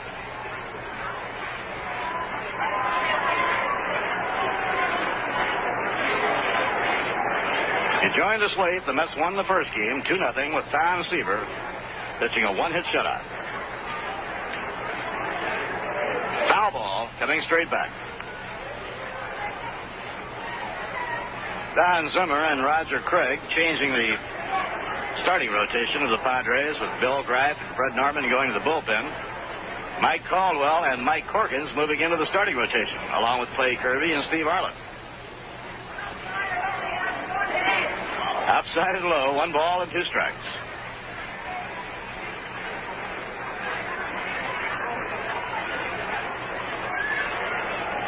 Pitching 1 and 2. A swing and a miss. Beecham goes down swinging at a curveball. Third strikeout for Mike Caldwell.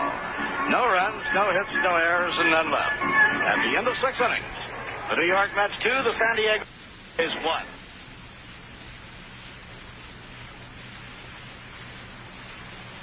How's your golf game? Would a new set of clubs help? Hi, this is Bob Walton with a good deal for you golfers. How about a Wilson Walker Cup set of golf clubs consisting of 1, 3, and 4 woods, and the 3 through 9 irons and a putter? This is regularly priced at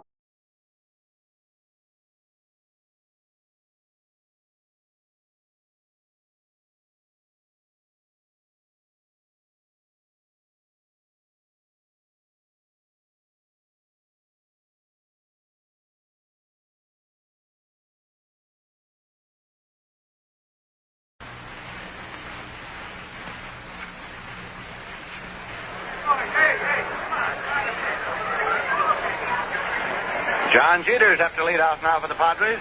And the 7th inning, Gentry's delivery, and it's bunted to the first base side. Gentry up with it. Plays on it just in time. Gentry had a little trouble getting a grip on the ball. As he came up with it, he fired it on to Willie Mays at first in time to get Jeter, who has bunted his way out. So there's one man gone, and Fred Kendall is the batter. Kendall has been up twice. He popped a second, and he flied out to left field. Pat Corrales caught the first game of the doubleheader here today. Kendall bats number 7 in the order. Gentry has struck out 2, walked 2. Kendall is a right-hand batter, and here's the pitch. Put up outside. It's ball 1. Enzo Hernandez, the shortstop, is on deck. The Mets won the first game here today by a score of 2-0. There's a fastball low, so it's 2-0 to Kendall. Buzz Capra has joined Ray Sadecki in the Met bullpen.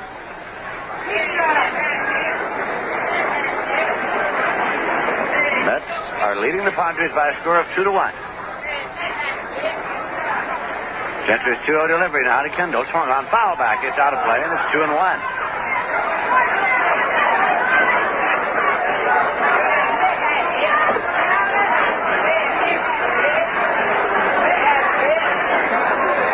Ross is up and throwing in the bullpen for the Padres. He appeared in relief in the first game here today. Here's the 2-1 delivery to Kendall, and it's in there for a call strike. Fastball at the knees. It's 2-2. It's been a beautiful baseball day here in New York. Coming on the heels of bad weather. This 2-2 pitch, curveball, hit in the air to left field. And going back to Beecham to the edge of the warning track, but he's there. And he makes the catch. So 2 men are on, nobody on, and Enzo Hernandez will be the batter. He has slid to left and had a base hit so far. Hitting 191 for the season.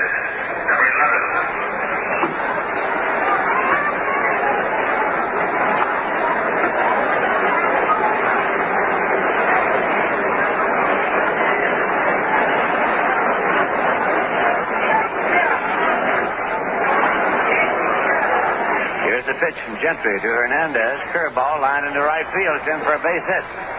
John Milner picks it up and plays it back. So Hernandez delivers a 2-out single.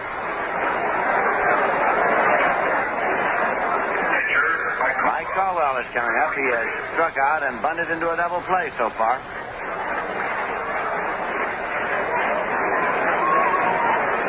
He's gone 0 for 12 this year at the plate. He's a right-hand batter.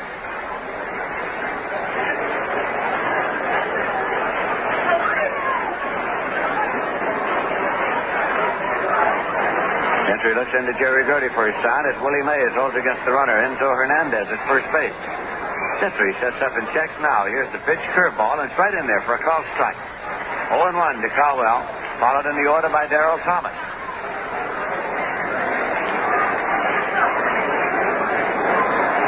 Gentry again sets and checks. Offers the pitch, fastball low, and it's 1-1. Last time the San Diego Padres were here, they took 2 of 3 from the New York Mets. Were leading by a goodly margin in the third game when the Mets came from behind to win it. Here's a 1-1 1 pitch with the runner going. Swung on foul off to the right side, out of play. That will bring Hernandez back. Count is 1 ball and 2 strikes to Caldwell at the plate.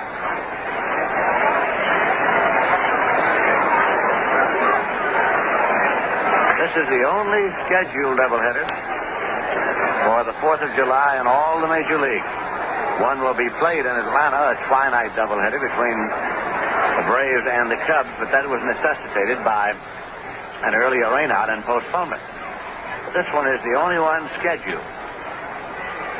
There's a let-up that just missed, and it goes 2-2. There was a time in the major leagues when the 4th of July meant doubleheaders all around for everybody.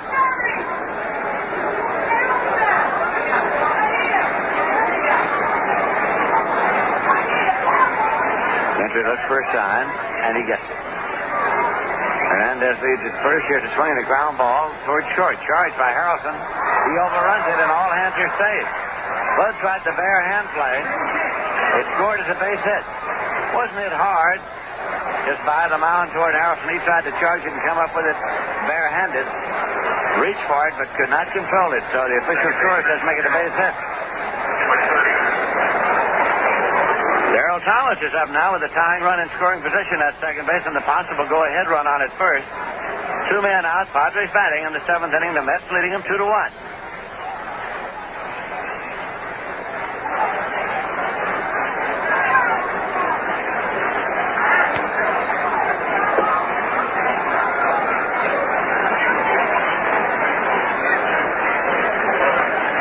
Capper and Sadecki continue to throw in the bullpen for the New York Mets.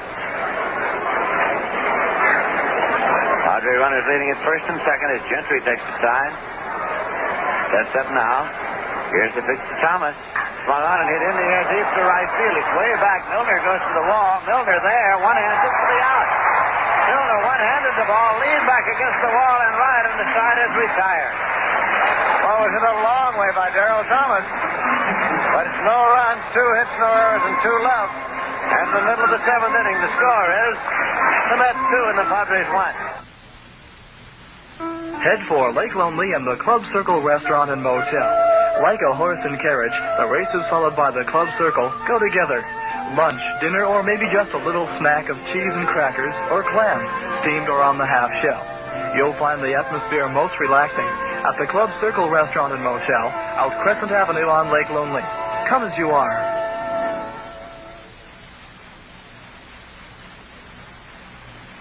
This is E.G. Marshall for the American Optometric Association.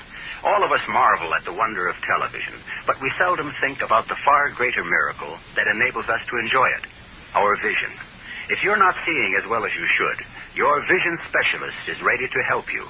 Remember, life is worth seeing. This is your New York Mets baseball station, WKAJ, Saratoga Springs, New York, 102.3 on your FM dial. 0460. The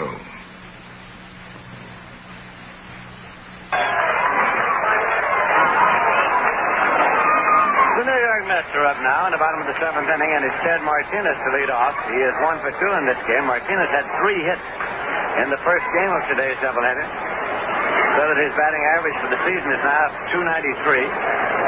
Facing left-hander Mike Caldwell, who started, has been in all the way for the San Diego Padres. In case you've joined us along the way, in the first game here today, the Mets won by a score of 2-0 as Tom Seaver hurled a one-hitter. Leron Lee got the only hit off Seaver. It came in the 9th inning with 1 man out. Seaver struck out 11 and walked 4.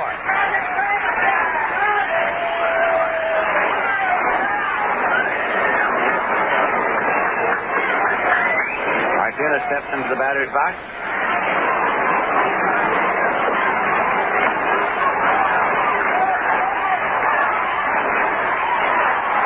Mike Caldwell into the motion.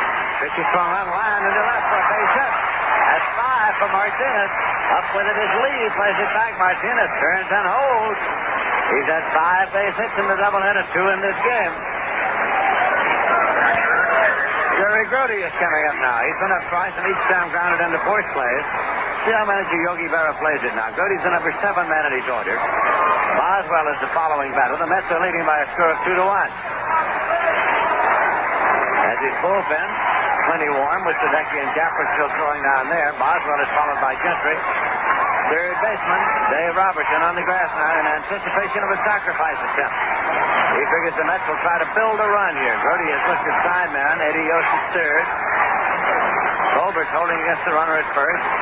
Mike Cowell sets up. Here's the pitch. Grody bunts on the first base side. Second by Colbert. He plays to Thomas covering. The sacrifice goes 3-4. Moves Martinez to second base.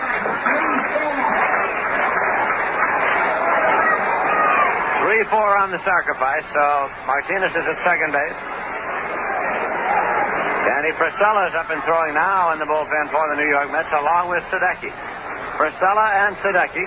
Boswell is being called back to the dugout for a word with Yogi Berra. Berra wants to talk to Boswell before he comes back up here. Boswell in this game is 1 for 2.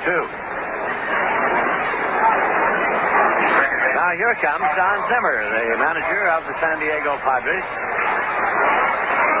Looking down toward his bullpen where he has Gary Ross, a right-hander. Boswell is, of course, a left-hand batter facing left-hand pitcher Mike Caldwell. So they want to talk it over a little bit now, a strategy meeting. Gary Gentry follows Boswell in the batting order.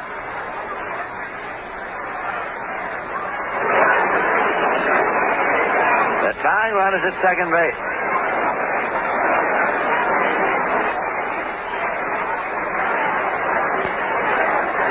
I beg your pardon, the insurance run is at second base. The New York Mets are leading by a score of 2-1. And now Boswell is walking down toward the coaching lines at third. He wants a word with Eddie Yost.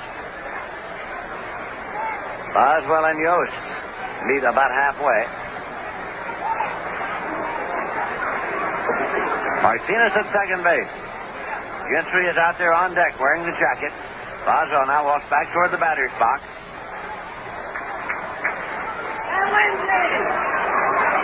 The Padres have 8 hits in this game, and the Mets have 7. Mike Cowell sets up. Tries a pickoff, and the throw goes to second, taken by Hernandez. Martinez is back safely. Try to pick off move on Martinez at second base.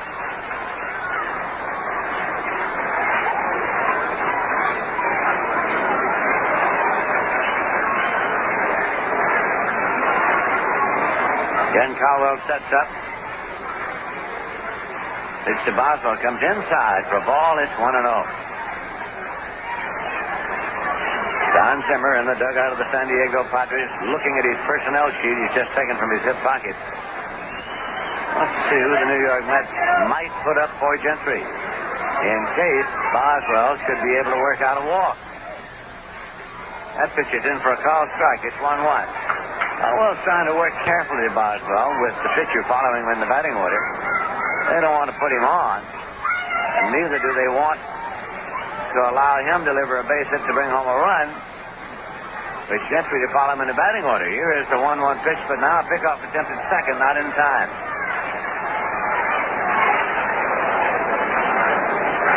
Mets 2, Padres 1. This time the second baseman, Darrell Thomas, makes the run at the bag, moving Martinez back. He lengthens out his lead. Martinez has good speed. Again, Hernandez runs to the bag, and this time, Caldwell doesn't throw, but he steps off. Moves around a little out there on the mound.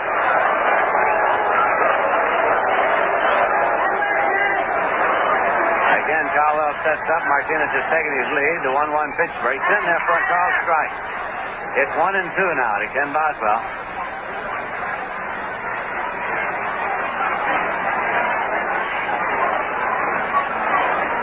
Caldwell takes off his cap to mop his brow for a moment. The Mets are batting here in the bottom of the 7th inning. Their shadows are lengthening out now. About to the mound.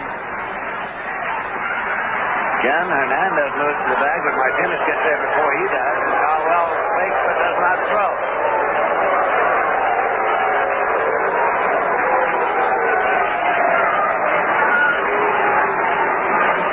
This is a 1-2 delivery. Swung on and missed. Boswell is a strikeout victim. The 4th for Caldwell. Gentry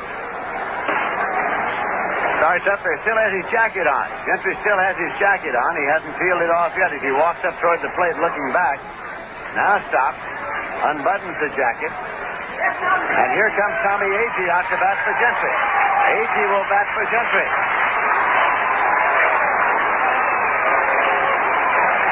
Tommy Agee's first appearance of the day.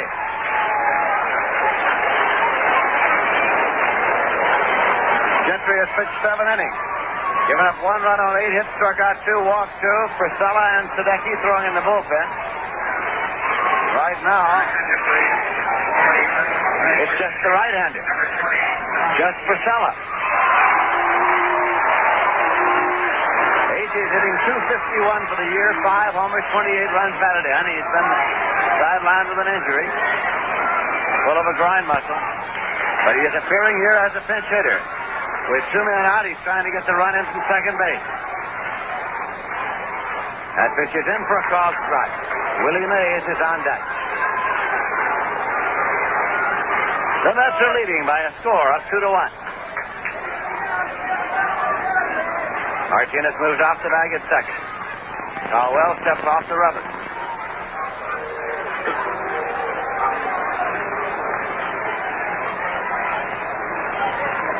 Now they set up again.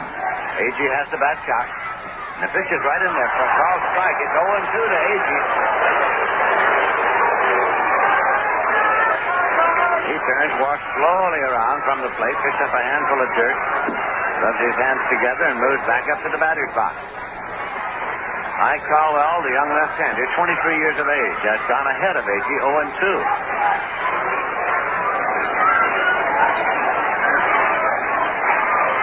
Pitch very slow and away, so it's 1 ball and 2 strikes.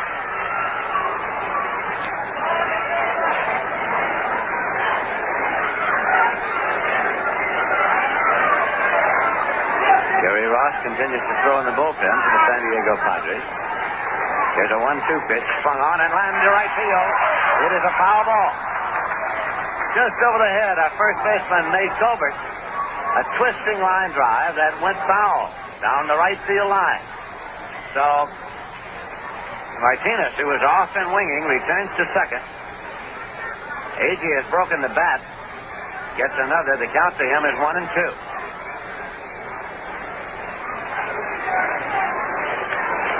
Martinez, of course, running on everything with 2 men out. And he can fly.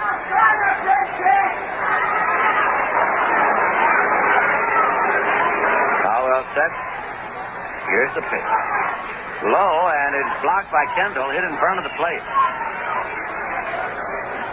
No advance for Martinez at second as Kendall blocked the ball up the third baseline.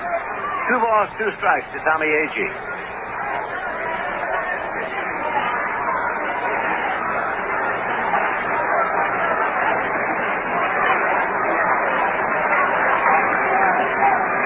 This will be a 2-2 delivery. It's on the way. Swung on and missed. Agee strikes out. Strikeout number 5 for Caldwell.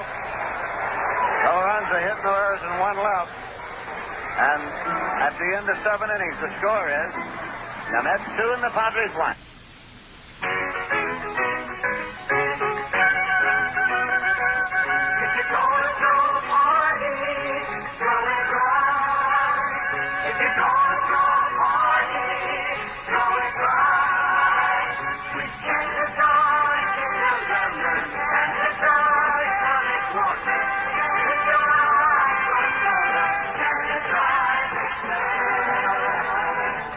Next time you have some people over, serve them the kind of mixers you'd want them to serve you.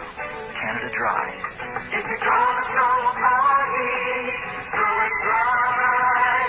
If you're gonna throw a party.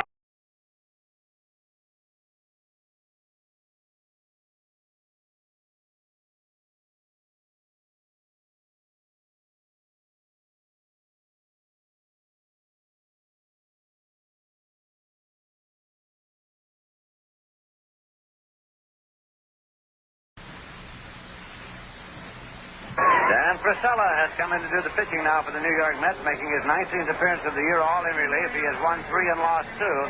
Last time out at Montreal, he had a save for Matlack when he worked 3 innings and allowed no runs and 1 hit. Dan Priscilla.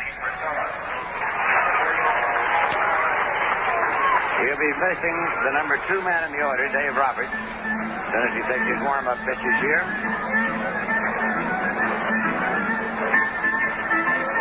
Mets have 2 runs, 7 hits. The Padres have 1 run, 8 hits. Doug McGraw is up and throwing now in the Mets bullpen with Priscilla on the mound.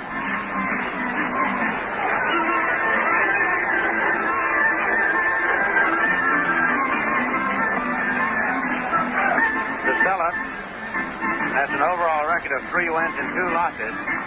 He has an earned run average of 1.45, and he's had 6 saves. Mets have had 23 staff saves. Doug McGraw has 13. Priscilla has 6. McAndrew has 1. And there have been 2 others.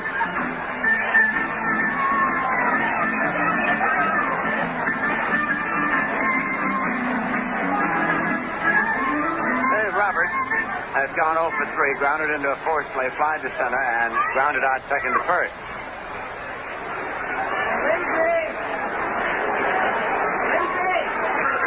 He's a right-hand batter.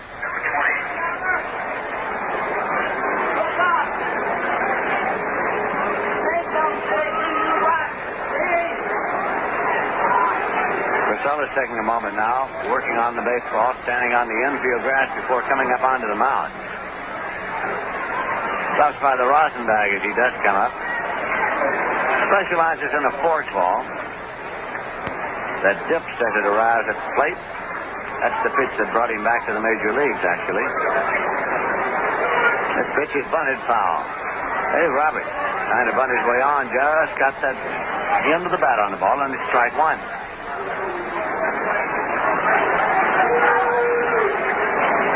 The Mets won the first game here today by a score of 2-0.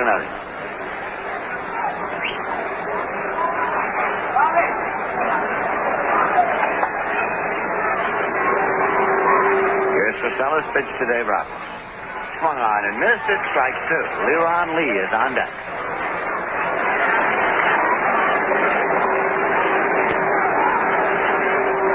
Two-strike delivery to Roberts. Check swing taken low. And the first base umpire has asked for assistance on the call of the check swing, and he says no swing. That's Dick Stello down there. Andy Olson is behind the plate.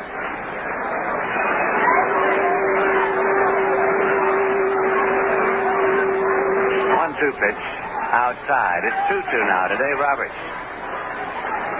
The power in the batting order of the Padres coming up here in the top half of the 8th inning. Roberts, Lee, and Colbert.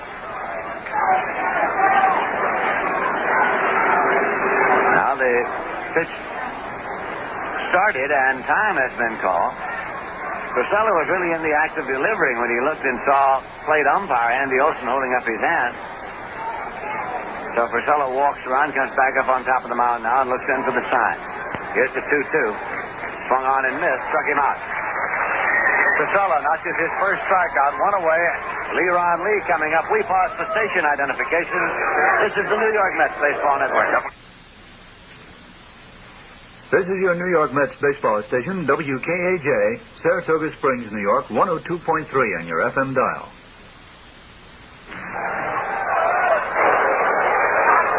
Leron Lee is at the plate. He bunts the ball up the third baseline. It is barehanded by Fregosi. Throw to first, and he's out. What a play by Fregosi. He made the bare hand play on the bunted ball up the third baseline. It was on the infield grass and got it on to Willie Mays in time to get Lee on a very close play.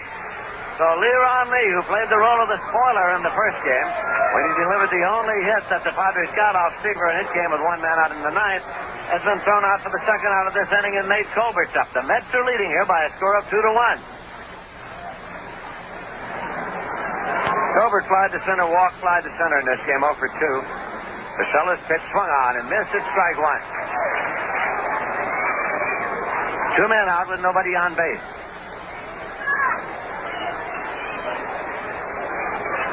This pitch is low and away, so it's 1 ball, 1 strike to Nate Colbert.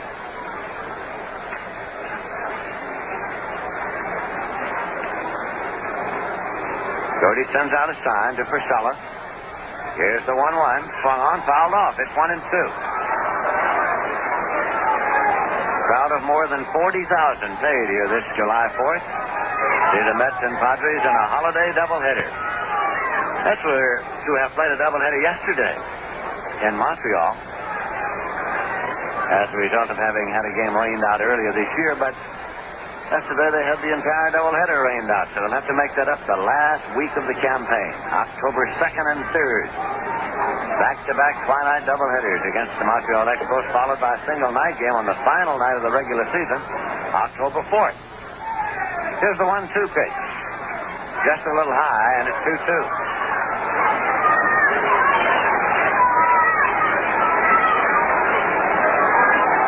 Gilbert hits cleanup in the Padre batting order. There's a pitch low. Fella's gone full at 3-2.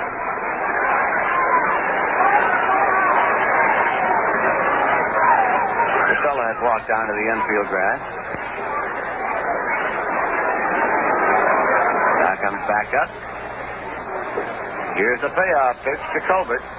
Swung on and hit way back in left. Beecham going to the wall. Lifts up and it is over the wall for a home run. The score is tied 2-2. As that drive went over the wall, Beecham went back there, crashed into the wall and chasing it. The ball barely cleared the top of the wall. It is a Colbert home run. His 16th of the season, and the score is tied. The Mets 2 and the Padres 2.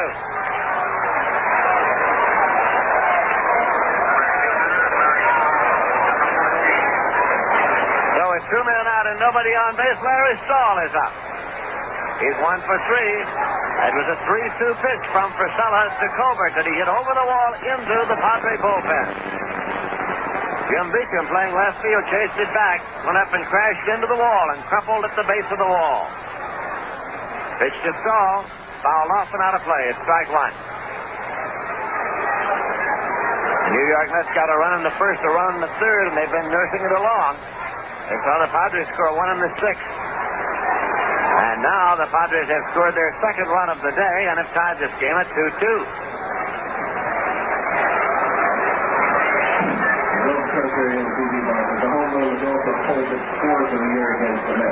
There's a swing and a miss. 2 strikes. That was the 4th home run that Colbert has hit against the New York Mets this year. It means, among other things, that regardless of what happens from here on, Gary Gentry cannot get a win today. Statistically, he cannot be the winning pitcher. There's a swing and a ground ball to the right side. Chased over there by Frisella. He underhands to Mays in time to get stalled. And the side is out. 1 run on 1 hit. The homer by Colbert. No errors, none left. And in the middle of the 8th inning, the score is the Mets 2 and the Padres 2. Say, fans, are you working on some new ideas for this year's Banner Night Parade? It'll be held between games of the August 1st twilight doubleheader between the Mets and the Philadelphia Phillies. With a great treat in store for the grand prize winner, a California travel package trip for 2 via American Airlines, plus hotel accommodations and a rented car for a week. Other winners will receive prizes awarded by Macy's and the Mets, including a portable color TV set, black and white TV sets, and transistor radios. Incidentally, this year's contest, once again, will be limited to 2 categories, 1-man banners and 2-man banners. So, please keep this in mind when designing your entry, which must be a banner you've made by yourself. The contest will be judged by a number of top sports cartoonists. As always, Banner Night promises to be another exciting evening at Shea on Tuesday, August 1st, when the Mets meet the Phillies in a big twin bill starting at 5:35 p.m. We hope you're making plans now to be on hand for all the fun.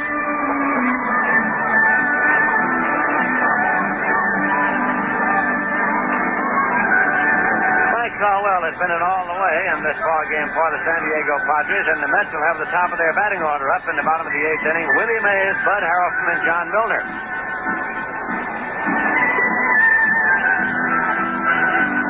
Willie Mays had 1 hit in the first game. He's gone 0 for 2 and to sacrifice in this one.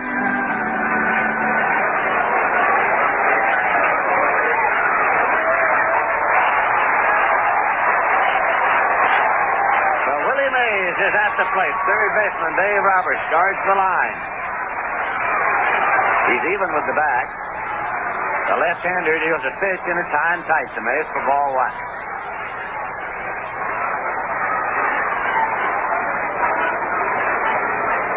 Again, Mike Caldwell goes into the motion. Pitch is swung on and ripped down the left field line, a foul ball.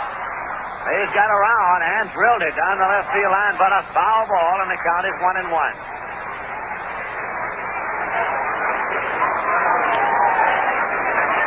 Wind is rippling the flag out toward right field here at Shea today. Here's the 1-1 pitch to Mays. Swung on, foul back. It goes to 1-2. Mike Caldwell, who is 23 years of age, has struck out 5 and he has walked none.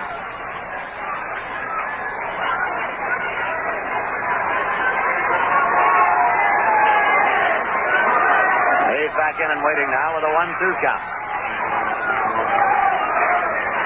Pitch is swung on, fouled off. 1-2. Leron Lee playing a deep left field and pulled over toward the line against Mays.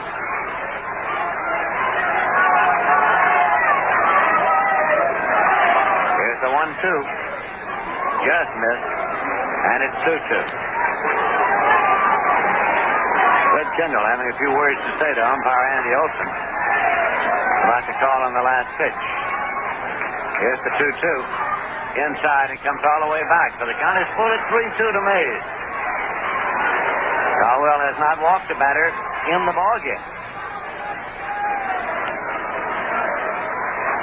With the count having gone to 3-2, third baseman Dave Roberts has retreated and he's guarding the line now. Hernandez astride into the hole. Here's a 3-2 pitch. Walked him high and tight. First ball given up by Caldwell. Puts Mays on at first. Possible go-ahead run. Harrelson coming up, and the Padres will be expecting the sacrifice here. Harrelson has single, had a sacrifice fly, and lined out to left. Kendall walked the ball all the way to the mound. Colbert's coming over for a word with pitcher Mike Caldwell. Third baseman Dave Roberts up on the grass. I guess the left-hander Harrelson is batting right-handed today. So, John Milner has moved out on deck. Harrelson has the sign from third base coach Eddie Yoder. Caldwell is set. Here's the pitch. Harrelson around the bunt. Bust to the first base side. Taken by first baseman Colbert. He placed Thomas covering. The sacrifice goes 3-4. Moves Mays into scoring position at second base. That brings up John Milner. Milner's been up 3 times without a hit against Mike Caldwell. He fouled out to third. He lined to short, and he popped to second. Left-hand batter against left-hand pitcher Yogi Berra does not have the luxury these days of making righty-lefty switches. He is fortunate to get 9 able-bodied men onto the field.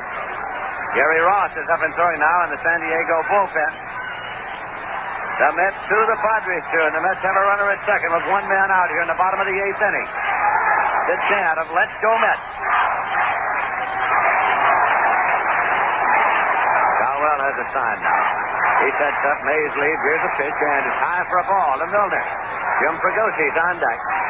Twilight doubleheader at Atlanta, the Chicago Cubs and the Atlanta Braves, and we have the warm-up for the first game. Juan Cesaro 4-3 against Ron Reed 6-8. In the only afternoon action, Cincinnati beat the Cardinals 6-1. Here's a pitch in for a strike to Milner. It's 1-1.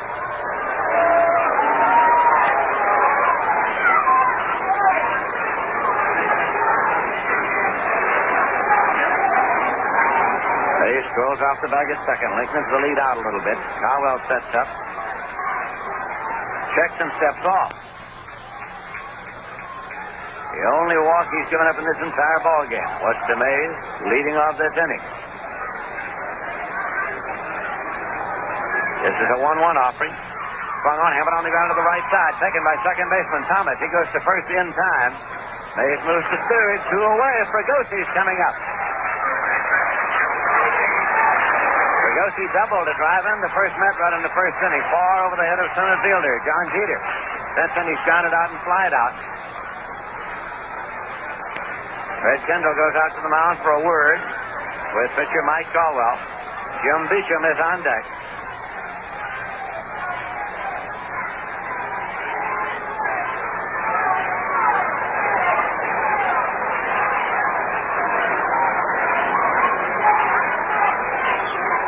Willie Mays is the runner at third base. Mike Caldwell will work straight away. He's into the motion, and the pitch is on the way. In there for a called strike to Jim Fregosi. The Mets trying to build a go-ahead run here in the bottom half of the 8th inning. After having won the opener of today's doubleheader by a score of 2-0, Mays left the start on the line from third, and Caldwell backs off the rubber. Fregosi moves back into the batter's box. Caldwell comes up, looks in for his sign. Here's the pitch. In there for a call, strike two. It's 0-2 to Fregosi.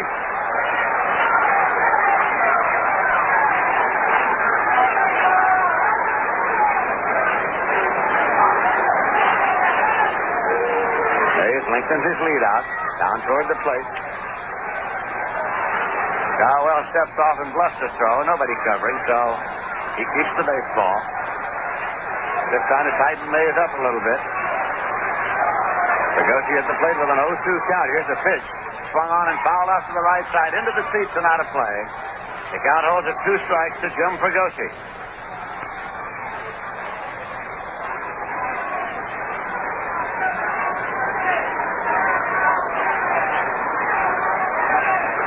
Now the pitch. High for a ball. It's 1-2. Jim Beecham is kneeling on deck.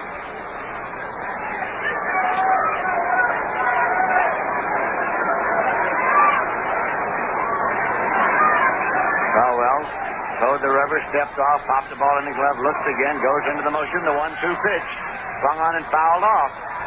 Fregosi reached across, just got the end of the bat on it, fouled it off to the right side, and the count continues. 1 ball and 2 strikes.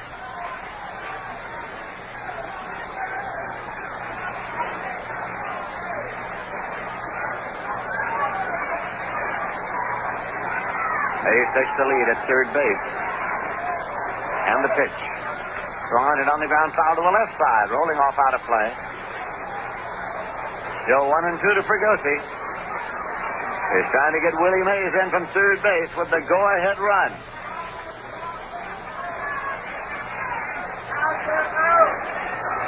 Cowell delivers inside. It's 2-2 now to Fregosi.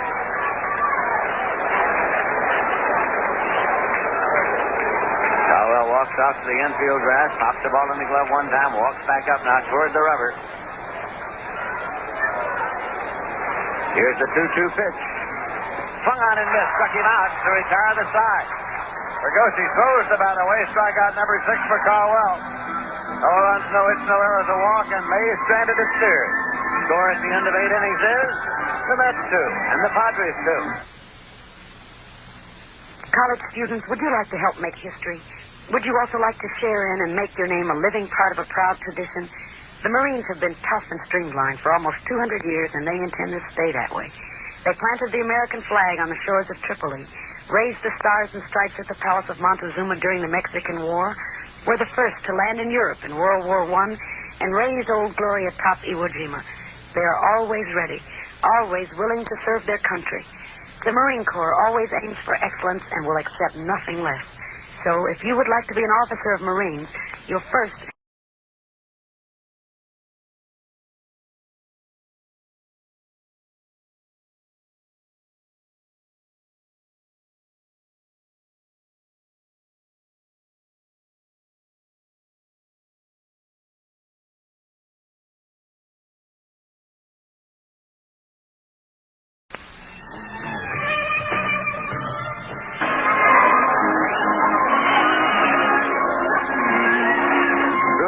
To play here at Shea Stadium in New York. It's the Padres 2 and the Mets 2. And it'll be John Jeter to lead off for San Diego on the top of the ninth, facing Danny Priscilla, who is working in relief of Gary Gentry. The Mets won the first game here today, 2-0. Padres and Mets will be here again tomorrow night in the finale of this 3-game set, and tomorrow night will mark the final appearance of the Padres at Shea Stadium this season.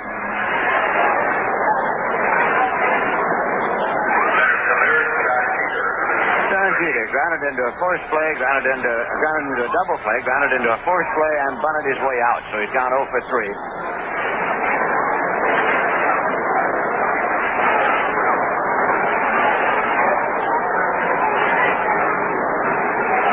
Priscilla's pitch. Bunted up the third base line, and again it is Fregosi, but no play this time. He took it with the bare hand, but did not turn it loose. It's a base hit leading off the top of the ninth for the Padres. Fregosi at third came up with the ball, but a very speedy John Jeter was down the line, and Fregosi decided not to throw it off. So now it is Kendall coming up, and it's the Mets who has to protect against the sacrifice possibility here. Kendall's gone 0 for 3. Mays is the first baseman holding against the runner. Purcell set. Here's the pitch. Kendall around. Bunts the ball. And it's on by both Fregosi and Purcell, who play Alphonse Gaston, and all hands are safe. Jeter moves to second. Kendall's on at first. Enzo Hernandez is scheduled to come up. It scored as a base hit. It was bunted strongly to the left side. Fregosi and Purcell let the ball go between them. Either could have played it, and neither did. Jerry Morales is going down to run now for Kendall. Morales running for Kendall at first base. Jeter has excellent speed at second. Nobody out. The Mets, of course, expect the Padres to be sacrificing here as well. Score tied 2-2. Padres have had 11 hits here in the second game. The Mets have had 7. Hernandez has had 2 hits. He's 2 for 3. Mays well in on the grass at first. Here's the pitch, and it is bunted back toward Purcell. He is up going to third in time. They get the fourth at third base. As Purcell fielded the ball on the third base side, cleanly fired it to Fregosi covering. So instead of a sacrifice, Hernandez has bunted into a 1-5 force play. Now we're going to have Clarence Gaston batting for Mike Caldwell. Gaston will bat for Caldwell with one man out and runners at first and second.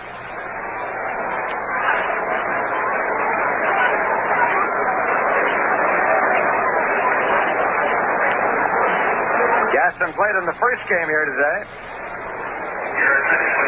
He went 0 for 3. He struck out 3 times against Seaver. He's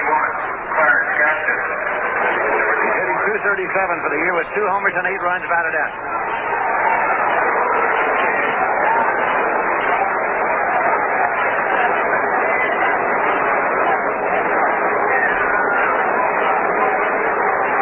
Morales is the runner at second. Hernandez the runner at first. Earl Thomas is on deck. Purcell has stepped off for a moment. The Mets 2, the Padres 2.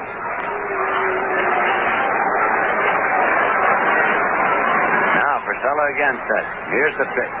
Swung on, hit in the air to the right side. Retreating is Mays, the first baseman, out into the sunlight of right field. He makes the catch. Infield fly call. No advance. 2 away.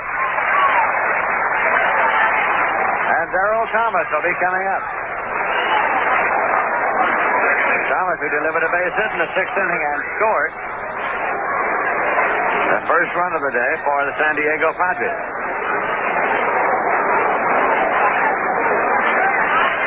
Gary Ross has finished warming up and is coming to the dugout of the Padres. As Caldwell is out of the ballgame, of course. He pitched 8 innings. Gave up 2 runs, 7 hits. He struck out 6 and he walked 1. Now runners lead at first and second. Purcell is set. Deals a pitch to Darrell Thomas. In there for a called strike.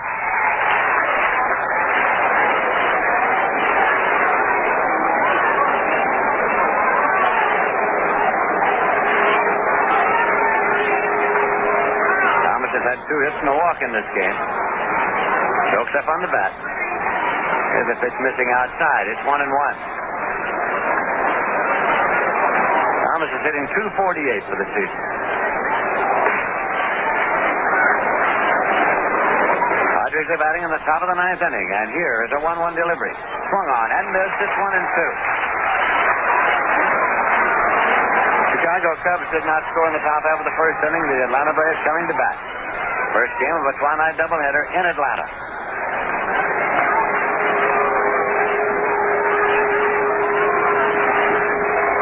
Now 1-2 pitch. A little low, and it's 2-2. Dave Roberts is on deck. Of the first inning, the Atlanta Braves coming to bat. First game of a twilight doubleheader in Atlanta.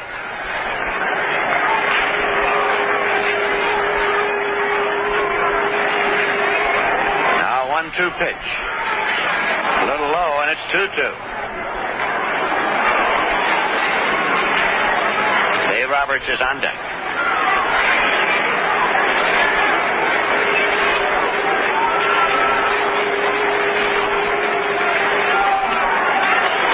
Two pitch is on the way. He checked the swing and took it low, so the count is full at 3-2, which means an automatic start. For base runner, Jerry Morales at second, and Enzo Hernandez at first.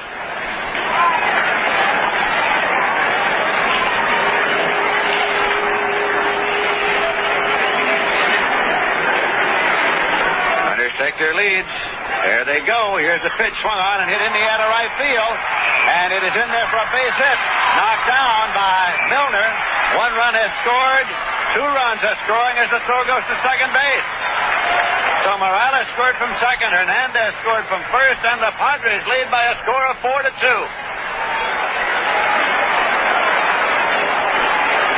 Darrell Thomas delivering a line drive into right field on the 3-2 pitch with the runners going.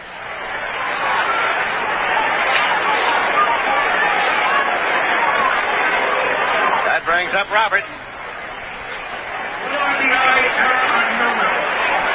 Milner is charged with an error for allowing the second run to score. 1 run batted in for Thomas on the single. That pitch is in for a called strike. Darrell Thomas at second base.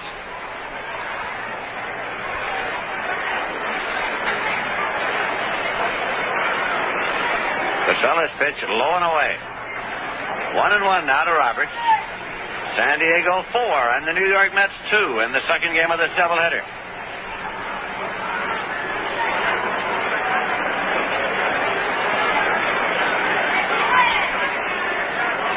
The pitch to Roberts.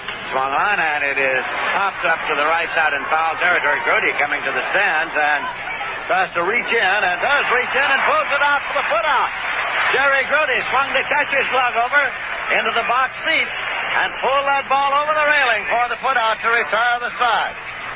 But the Padres got 2 runs. On 3 hits, there was an error and 1 left. And in the middle of the 9th inning, the score is San Diego 4 and the Mets 2.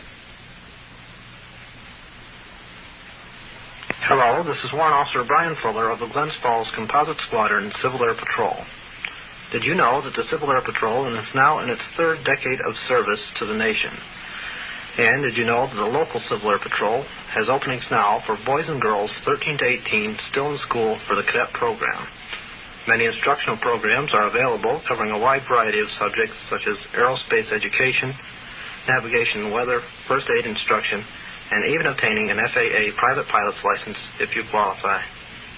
Men and women over 18 are also needed for the senior member program in such areas as youth counseling, communications, ground search and rescue operations, air observer, and others. If you have a special skill, many programs need qualified instructors. For further information, attend any Monday night meeting at 7 p.m. at the Warren County Municipal Center, just north of Glens Falls on Route 9. Or write to me, Warrant Officer Brian Fuller, RD2, Box 34, Gansford. Pat Corralison to do the catching for San Diego, and the pitcher is Gary Ross, who worked here today in the first game for 2 1/3 innings, allowed no runs and 1 hit. For Ross, his 27th appearance of this season. He has a record of 1 win and 1 loss.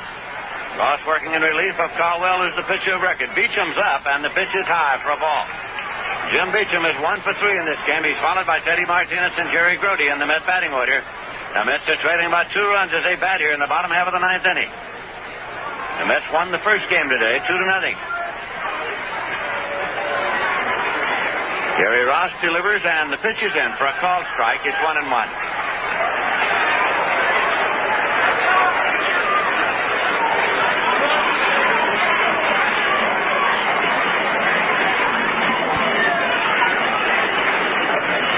And the 1-1 delivery.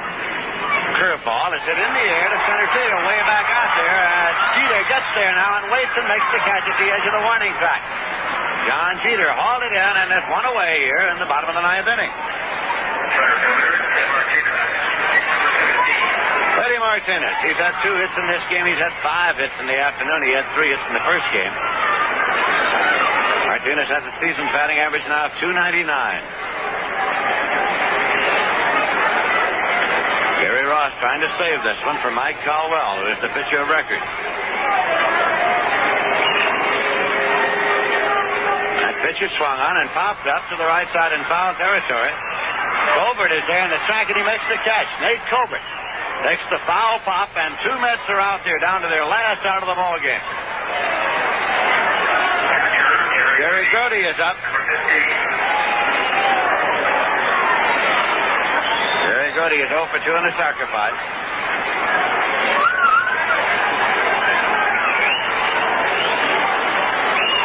Catcher Pat Corrales has gone out for a word with Gary Ross.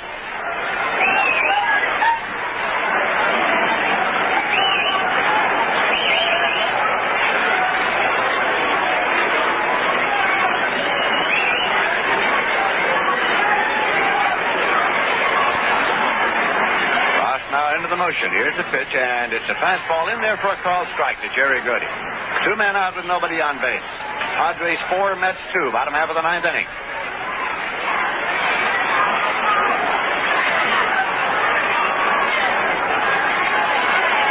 Ross's curveball is swung on and missed. It's strike 2. 0-2 to Jerry Grody.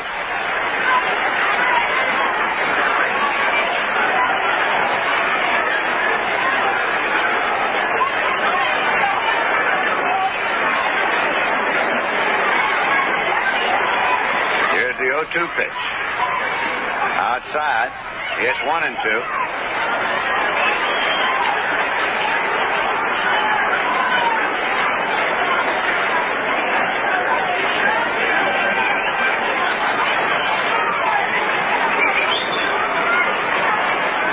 Sign has gone out for the 1-2 pitch. Curveball, low and away. It's 2 balls and 2 strikes now. Ken Boswell is on deck.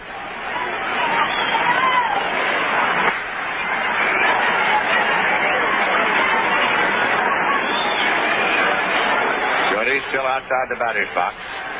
Now he moves in. Here's Gary Ross.